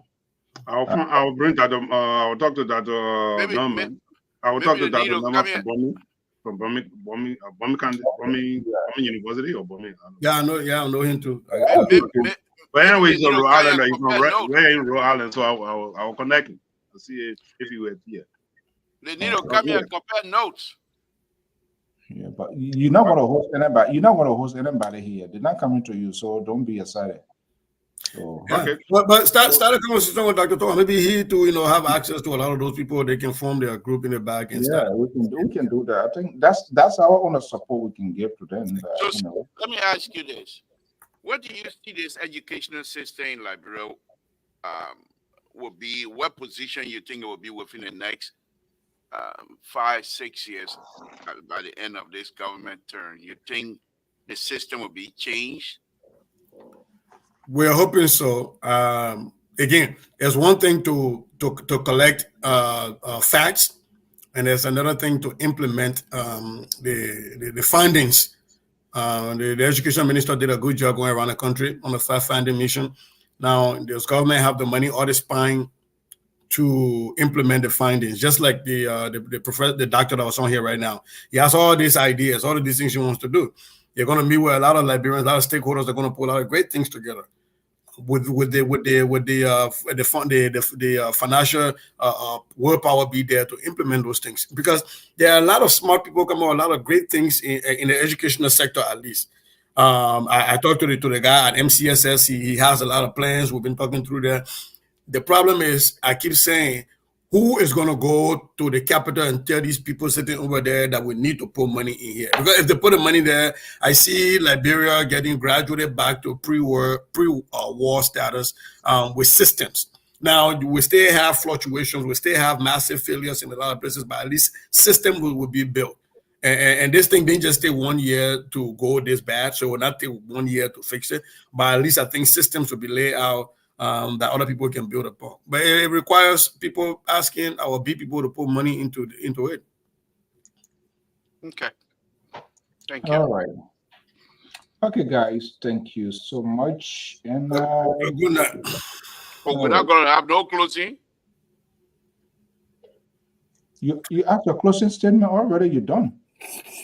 What else you want close? We do open here that you want close. Papa go to Zuka farm play to say them. Go to bed. See that? Hello, I think hello. You know what happens? I said, I talked to the manager. She stopped buying those children do. But my brother drinking juice no more. They start buying it, and that's all. There's no way like that. But you know. What likes other people borrow certain information? What likes other people borrow? They stop it. So you're not drinking no sweet again. Mr. To, let me say this to you. They call you Papa, that's good. But then you look at his picture 20 years ago when he came to America. He's still the same. Or even when you were in third man. Let you look at that. Let you look at that picture when you're in third man. When you start being Arthur Johnson now too. Who, me? This guy, when you start being Arthur Johnson, you're back on. I don't want to put my mom, my uncle, yeah, so I'll move my mom friends. I thought my Johnson, that's the professor. All right, guys. Okay, let me see. Jerry, read this. Oh, okay, Jerry. Like a liberal put it on the screen for you to see it. I will go have. You know, it's not of time. I will go have. Umadu, go for me to buy a ticket. Go do that one LPR. I will go have. Oh my goodness. Oh God. All right, guys. No, it's good to have fun. Hey, Jaji, good to have you back. Thank you. Hopefully you're here to stay. Esther, Fatu, and all our great follower orators. Good to have you here this evening. Of course, Ayoba, Tilly, good to have you here. Woodmont, Mr. Lucky, Edward Baker. We want to thank you so much. Always drop your comments, your suggestions as to how we can. Do not mind Jerry back on and the Liberal Progressive. There's no bad bush for a child. You know, thank you. We will deal with them. You need us. Yeah, you know, there's no way, nothing we can die for. So, all right. You'll get used to the paranoid. Good night. Good night. Thank you, guys. See you tomorrow. Okay, guys. Have a God willing. Yeah. Okay, guys, this is how we want to draw the curtain this event. And we hope for those of you listening for different countries, we want to change the dynamics and just introduce this program, The Examiner. That will be an exclusive part of that is to give our guests the opportunity to expand, to explain their visions, whatever they are. So we intend to bring different people. There's no specific schedule. I'm still working on it, but it's going to be a sporadic one in terms of working with them just to make sure that accommodation. Sometimes I want to come on early in the morning, afternoon, whatever it is, depending who's going to be having. We're going to be having community leaders, organizational heads, and all of that. We want to give everybody the opportunity to tell us, to showcase what they can do and what they have in store to bring to the community. So we're not going to be selective to say a special group of people. If you as an individual, as a person, you have a special narrative, you have a story to tell, let us know. We're going to bring you here as well. Until then, it's 10:05 Eastern Standard Time. Have a pleasant evening. And thank you for sharing your evenings with us right here at LPR. Bye-bye.